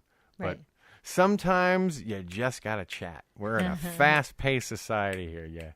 It's got to and that's sort of what I saw. I saw Keith and the girl kind of having to adjust to that while I watched the live feed. They're used to very fast comics, and a lot of them young people. Right. And Bob is a very different tempo. Right. So I saw Keith, who's very fast, very quick-witted, Right. having to downshift and sort of reshuffle his deck. Yeah. He eventually got there. You know, it took him 20 minutes to dial in, but he got there, and he got him laughing and all that kind I'm of stuff. so glad. Yeah. I would have loved to have been there. Yeah, it was a cool appearance. Bob just I wasn't there. They just happened to broadcast that one live. Bob just he really? On the feed, yeah. Bob just It was cool. He was there. he brightens up. He's a good guy. He brightens up the We got to see the situation. We also got to see the screening of Film Hawk this weekend. Oh my God, what an honor Which that was awesome and a total honor Such hanging an out honor. I'm with so- Indie All-Stars. And Kevin made us cry in the movie. Yeah. We recorded with Dark Angels and Pretty Freaks last night, and Mm-hmm. And we talked a lot about that with them, so we'll kind of... Okay. It's a cool way to have the conversation. You can find out about it more organically. Okay. And if my recollection is totally wrong, we can always talk about it next week, too. Okay. But needless to say, there's a screening on the 18th. Go see it. Right, in California. We already mentioned that. You like your McConaughey? I do. Your reconnaissance? Macana sauce. Reconnaissance. I would say it's sauce. It's like the Renaissance. Is that like a reconnaissance. It's sauce. That was he was experiencing back in 2014. Yeah, lately I'm not. I don't know. I think he's gotten work done. I don't know what he's doing, but and he's one of those guys that I really wanted to hate because he's good looking. And how can you hate him? He's hot. Here's why. But the same reason Brad Pitt, good looking, has all this lot. You know, he's a leading man. So there's something inside you that wants to hate him. That wants to hate him because it's too good. But you know what? Here's what I'll say both about Brad Pitt and about Matthew McConaughey. They can act. They can act. Brad Pitt can embody a role. Oh, my God. 12 Monkeys. I've never seen a guy play a bipolar person better than that guy, or psychotic.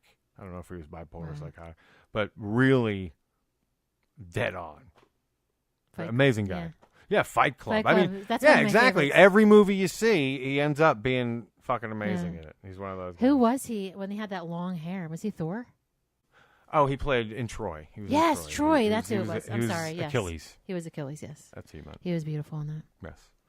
All right. Well, again, about a couple weeks ago, we filmed with Jiggy and Jon because Jon was finally back in town. It's so funny because we started filming them about a year ago. It seems like every 6 months we film with them. I don't know what we're going to do when the movie's over. We'll probably just have to go over their house and film.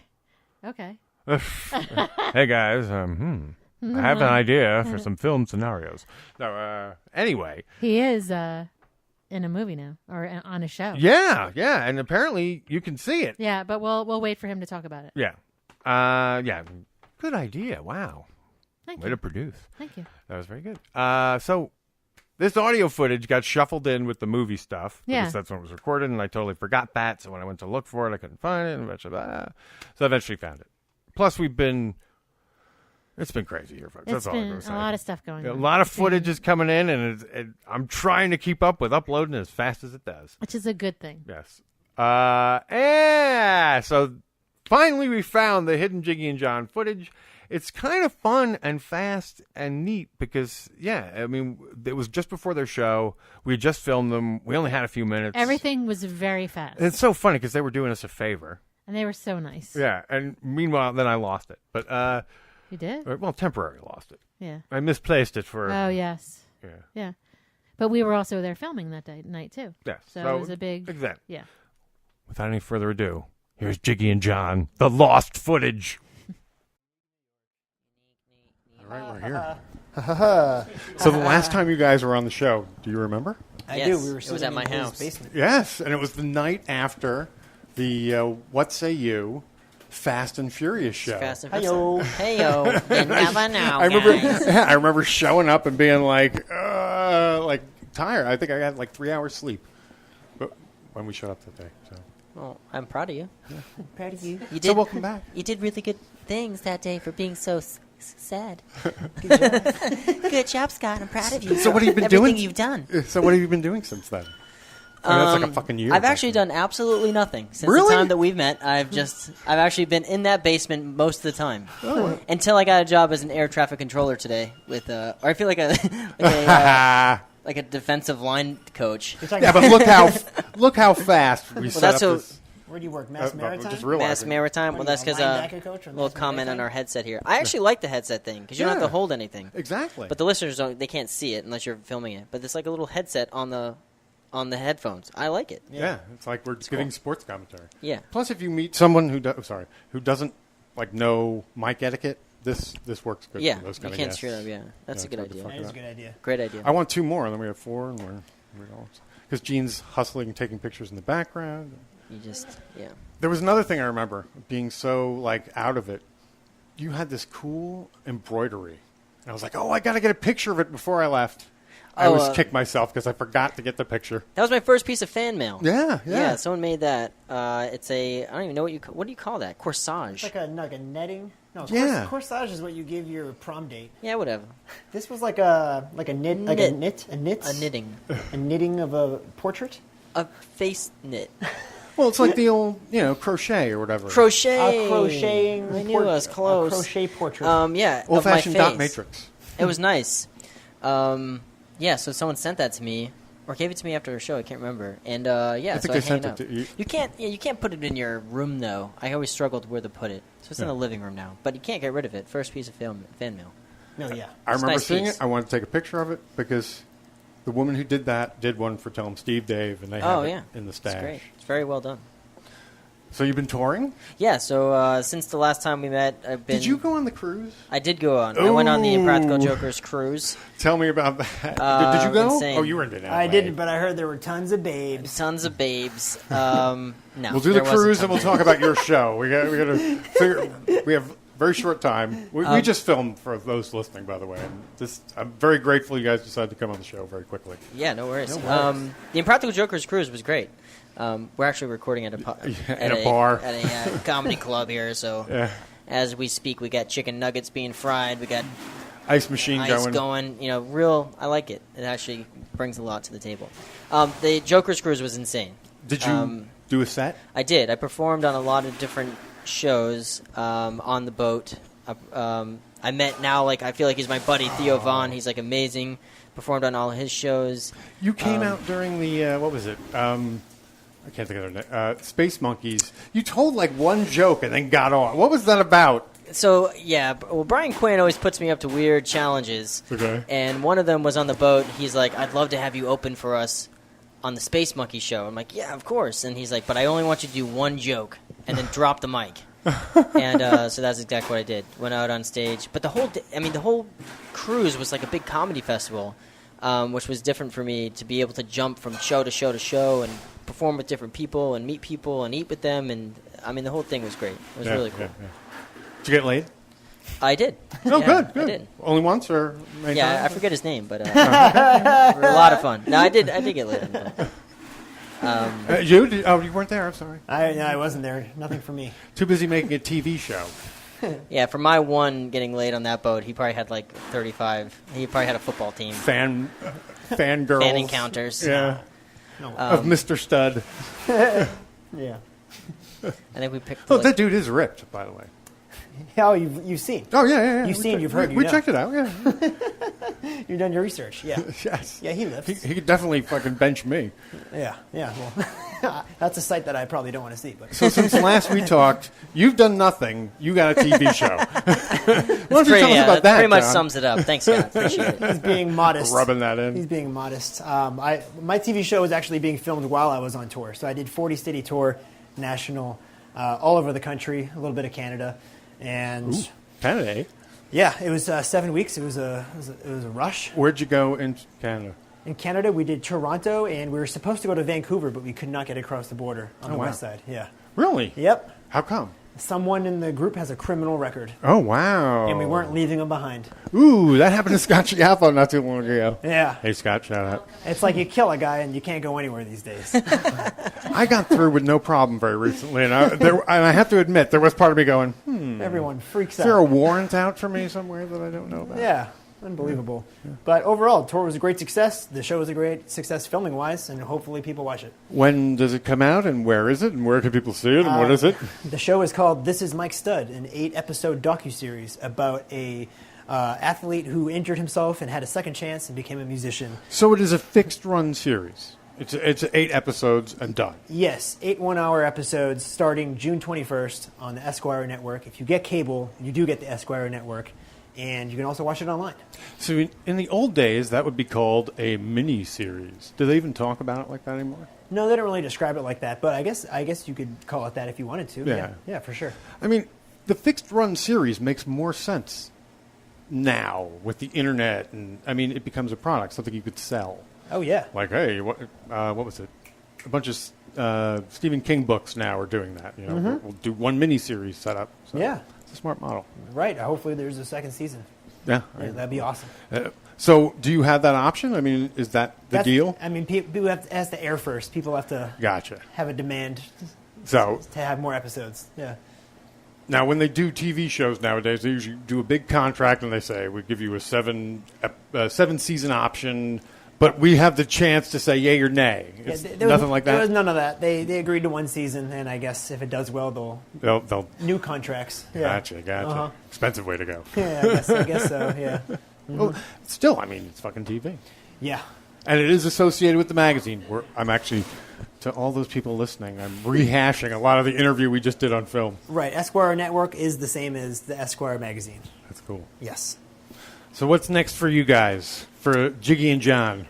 Well, together we have our own TV project. So we're working on a scripted comedy series that we shot the pilot right before the Joker's Cruise. Okay. So we shot our own pilot. We worked on it for about, 6 or 8 months, just writing it, producing it, and we shot it here in New York, and now we're shopping that show as something that we're both working on together. So that'd be something I'd be in front of the camera, and Jon would be behind the camera directing. So we're working on getting that to the right people and getting the right deal. Can you talk premise, or you can't even... Yeah, I mean, the premise is it's about my life, essentially, okay. Up until a certain point, working full-time for a luxury hotel, and also doing stand-up comedy at night and traveling and trying to balance it, too. So having goals in comedy and trying to make it work while still making a living. So there's a lot of quirky things that happen in a hotel environment, especially in a luxury hotel, especially in New York. And they're just loading in all the... yeah, I'm like, wow. Cheese sticks. That's a bar back, man. They're working. But it's exciting. It's if for nothing Actually, wait else, a minute. I think I have a series idea. Bar back. No, okay. Yeah. The Bar Back Show. Yeah, I mean, shooting it and doing it was like so much fun and learning a lot about just, the industry. The full process of making a TV pilot, it's hard. Yeah, it's a lot of work. Especially when you have two guys doing, most of the grunt work. It's tough, And of course we had a lot of help, but, it's the full experience of like casting and... That damn ice machine. Yeah. Just if you don't name this episode the ice bane machine, of the ice machine. Something's seriously wrong with you. Yeah. The funny thing, we were okay during filming for the most part. Yeah, that's good. Because now all hell's breaking loose. That's all right. All the late shows are about to start. Oh, there we go. We're tapping stuff, making margaritas. Well, get all your plugs in then, at the very least, so at least you can promote something. Well, yeah. I'm going to be out in London this summer, so I have a show. Oh, that's right. Yeah. That's right.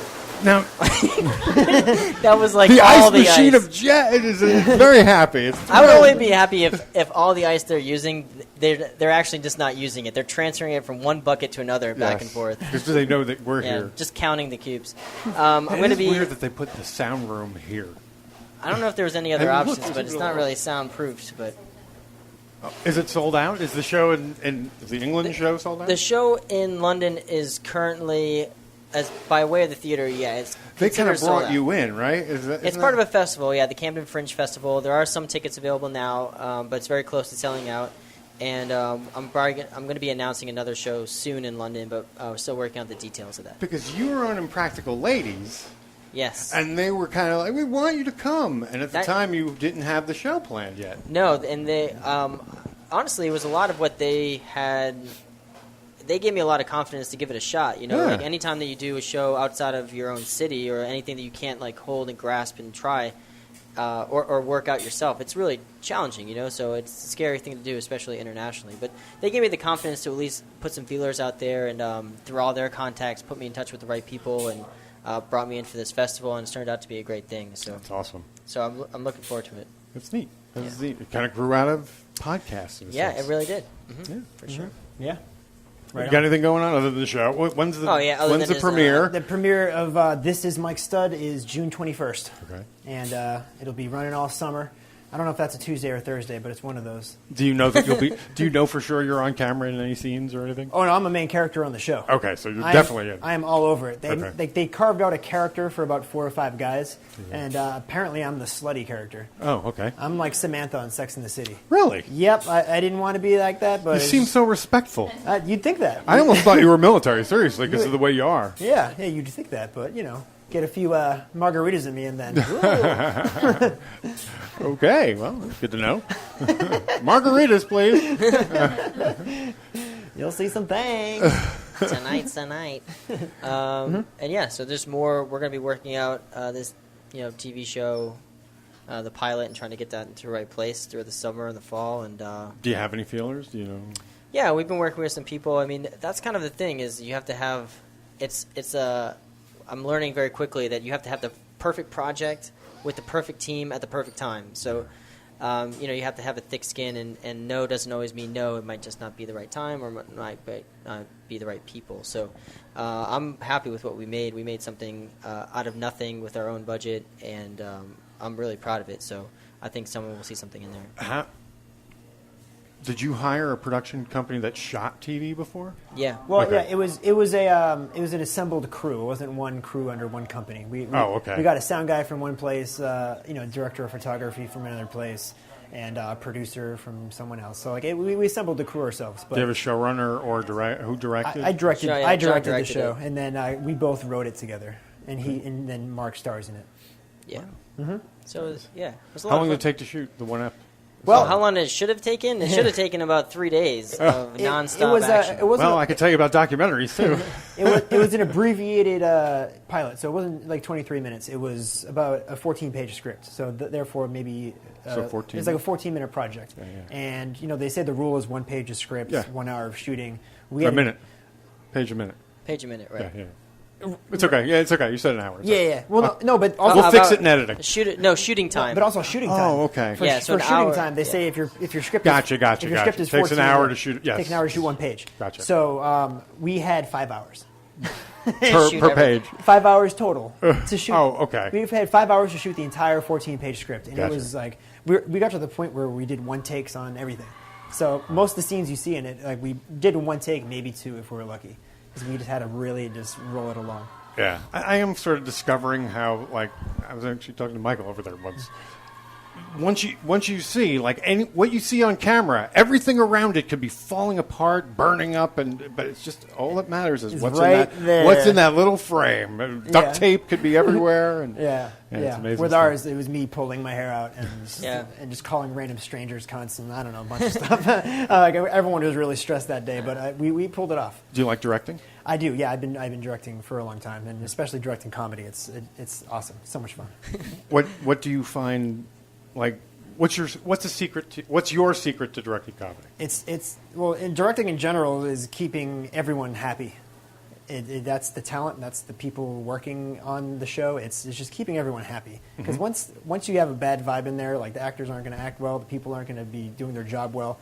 And it's for me, it's just it's a mind game. So you're a cheerleader. Sure, I'm everyone's biggest cheerleader, and after that, everything comes second. That's what I found the job. It really is. You got to be a cheerleader. You got to be everybody's best friend. You want everybody to feel like they want to do their best. And if the chemistry's not there, the product's not going to be there. Yeah. So that comes first for me. That night was so crazy because I had to share in kind of the stress of kind of producing it and something that we had put together, but also be in front of the camera. So I had to try to erase the stress and try to do these scenes. And it was funny when we went back because I was trying to grab some screenshots, some behind the scenes production screenshots of and I'm like, oh yeah, we'll just find one when I'm smiling and having a good time. We went through the entire day of footage. I'm miserable the entire time. I don't have as much hair as him to pull out, but I tried my very best. Yeah, Mark did a great job. He killed it. So. How much time did you say you're in front of the camera on that?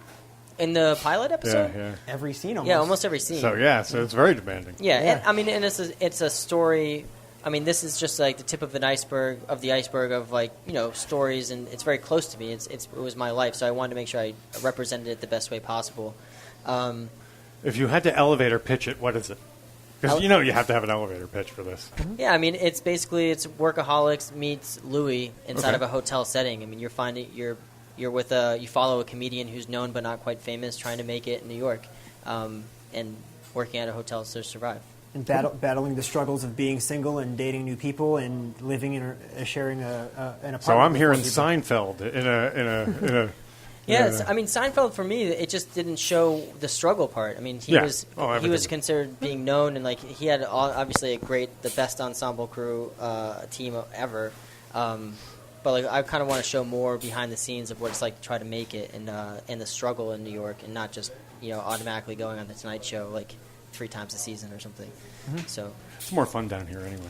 Yeah, yeah. Oh yeah. We need you to see have a lot the more ice passion. That's the machines. truth. Mm-hmm. I appreciate you guys coming on. Yeah, thanks for. Of course, you guys have a show now. Yeah, well, we're gonna get ready We have now. a show to and a do half the show. hour. Thank you for having us. Yeah, Thank you for coming on. Thanks, guys. Yeah. No problem. Jiggy Jon. In the hizzy. Jiggy's always in the hizzy, but not John. John's Okay. a California dude. Yes. Well, there you go. There was the lost footage, and that was, again, I think it was a fun little slice of life. It was. It sounds like it's in where they are, the club. You get the environment. That's the whole Mhm. thing. So. And they're very adorable and cute. Yeah, which is the and same dude, thing. guys, you should go to their shows if for one reason only. Their shows are loaded with beautiful young women. They're really I don't know cute. what it is. What it I mean, is, I it's guess I do Jiggy know what and it is. I Jon. mean, yes, I do. But but I don't know. How does that work? They're cute and they're funny. I guess it's funny, man. It's got to It's be fun. funny. Cute goes a long way. Oh my God. Cute goes so far. Cute, funny. You're I guess on opening stage and young and Yeah. but man, Gee, you have a know. TV show. The other one's like opening for the Jokers. Gee, that could probably be a nice person to know. You're making me feel bad. Why? Guys, go to their shows if for only one reason, man. Check out They're very pretty. Some pretty ladies. Yes, very. And some cute boys if you're into Oh that yeah, too. yeah, that is true too.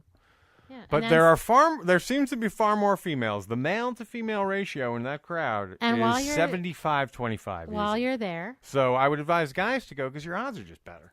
Or lesbians. Yeah. Or you can go to Boxers Club down in the village. Yes. And see all these hot straight Oh my God. bartenders. We walked in. Celeste. Yeah, this is another thing we went to that we need to talk about is The Get Out Awards. Yes, Get Out Awards. So Thank you, fun. Eileen, for inviting us. That was very We had some fun. fun. But yeah, at one point I went to Gene. I said, "Have you seen the bar? It's Oh my beautiful God. because it's just nothing but these Yeah. gorgeous, shirtless men, totally chiseled from marble." But here's the funniest thing I heard all week when I was thinking about it, because Celeste comes around the corner and goes, a lot of them are just pretending to be gay. Yeah. Just for tips. I'm like, yeah, they're pretending to be gay. One of them just called me sweetie.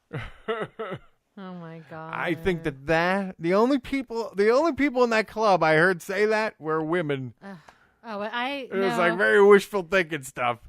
Well, on their part. Yeah. If yeah. you're working there and you look like that, and I'm telling you, they were hot. And I don't. This females deny that good-looking guys are gay. I don't get it. That if Weren't you're we butch, just having- if you're butch and macho Weren't and we you're just having chiseled this from marble, that you can't be gay. Weren't we just having this conversation? Were we? On that note, it's a good time to pivot over to Miss Testy Groupie and her pick of the week. I love that. Nothing, no sense whatsoever. Was that bad? No, What I love it. said? I love it. No, it's great. Was Stop that now. what- Stop talking. ThatMan on Fatman presents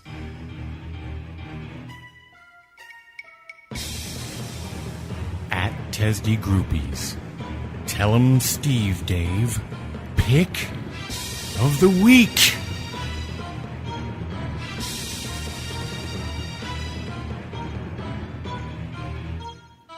Hi, and welcome to the TSD Pick of the Week.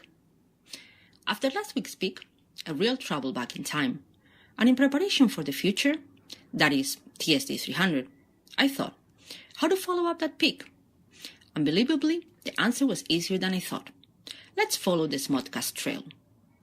And it may seem hard to imagine that Walt was on 4 SModcast before we get to this week's pick. Any idea? Okay, that's not much of a clue. So let's go for it, because this week's pick is SModcast 26, Beware the Hobo. This is actually Bryce's first appearance on a SModcast, and as such, the mandatory introduction is done. And the conversation starts talking about his relationship with his dad, a topic that brings up a classic, the Scorpion story. Because who would have such a pet if not Brian? Then Kevin talks about a video link he was sent, where the effects of a brown recluse, aka the hobo spider, can be seen on the dude, and that has a big impact on him. Bry is a real animal person. He was a cat rescuer back in the day, and Kevin also talks about a recent dog walk. Of course, there is more talk about past stories, going to a strip club, and Brookdale, and the cartoons the guy drew of each other. A way to learn more about their early relationship. A quite fast introduction of Bry, but do not fear, you can hear more of him and Kevin in some later SModcast. But for now, I hope you will listen to it, I hope you enjoy it, and you're all the way.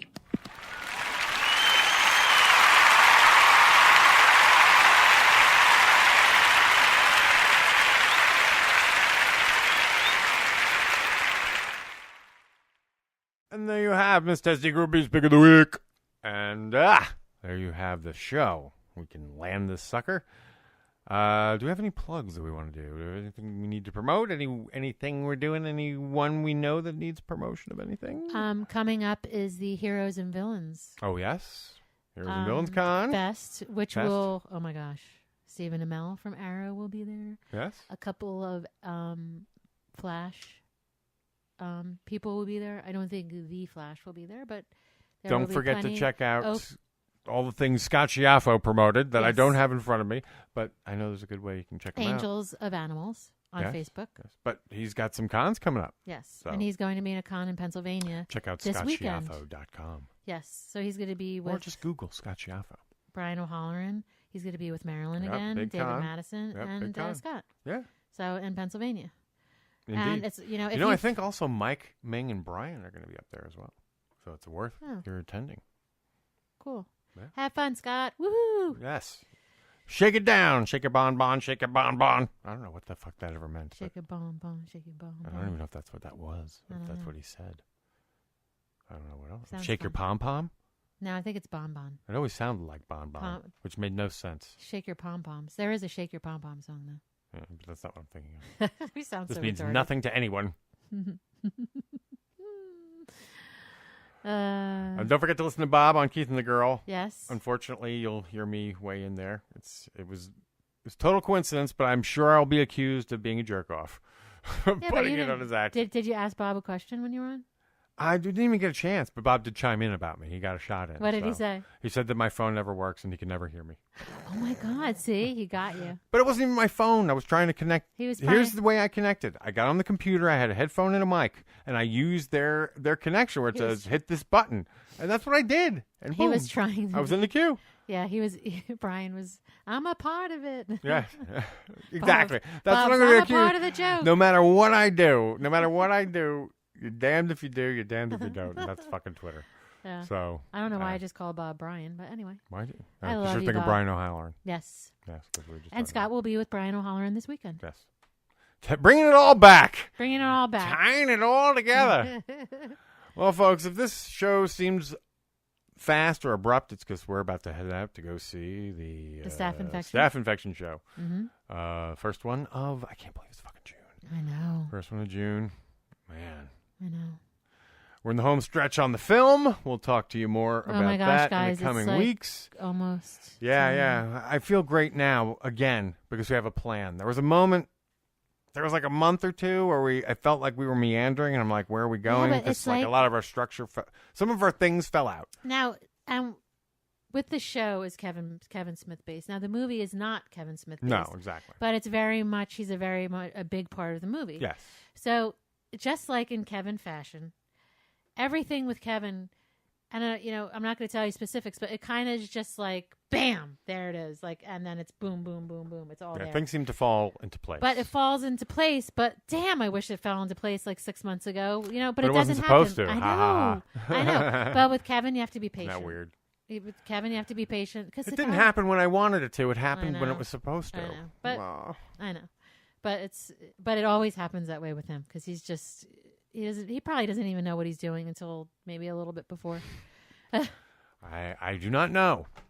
I don't know. All I do know is that if no one else out there has told you today that you're smart and good, Gene and I would like to say we think you're smart and good.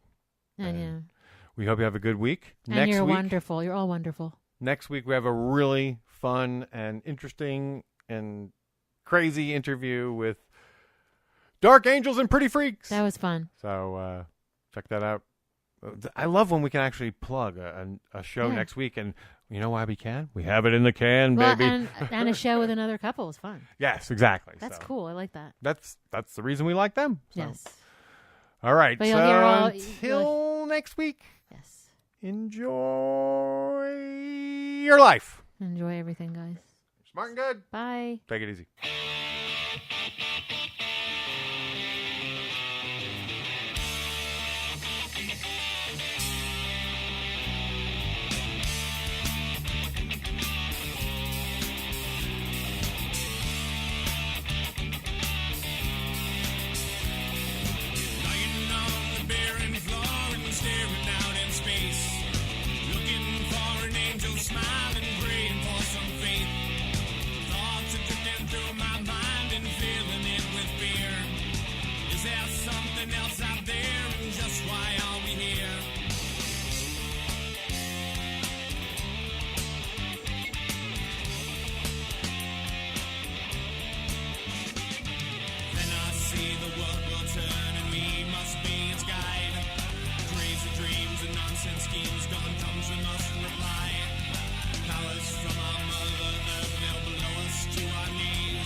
One by one and smirking like a thief, sleeping through another night and deepening our peace. Genesis and matter's wake is coming from our sun, living in this very moment, for this moment's done.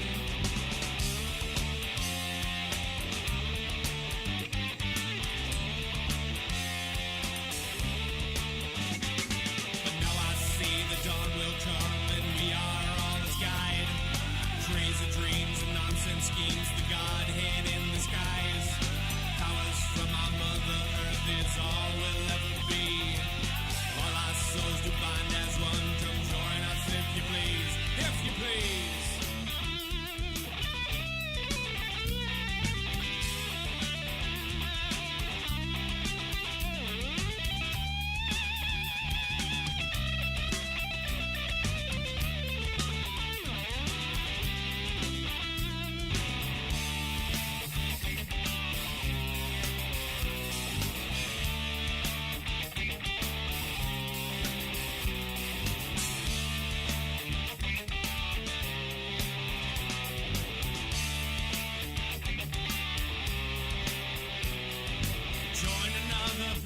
As we worship at our shrine, bursting flowers into bloom, there's no such thing as time.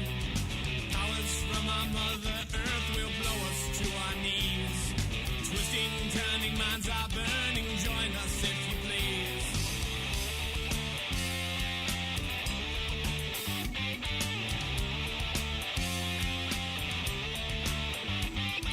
And now I see that I am just beginning its demise. Flashing bits of comic light that vanish from the skies. Powers from our Mother Earth is all we'll ever be. All our souls to bind as one. Come join us if you please. If you please. If you please. If you please.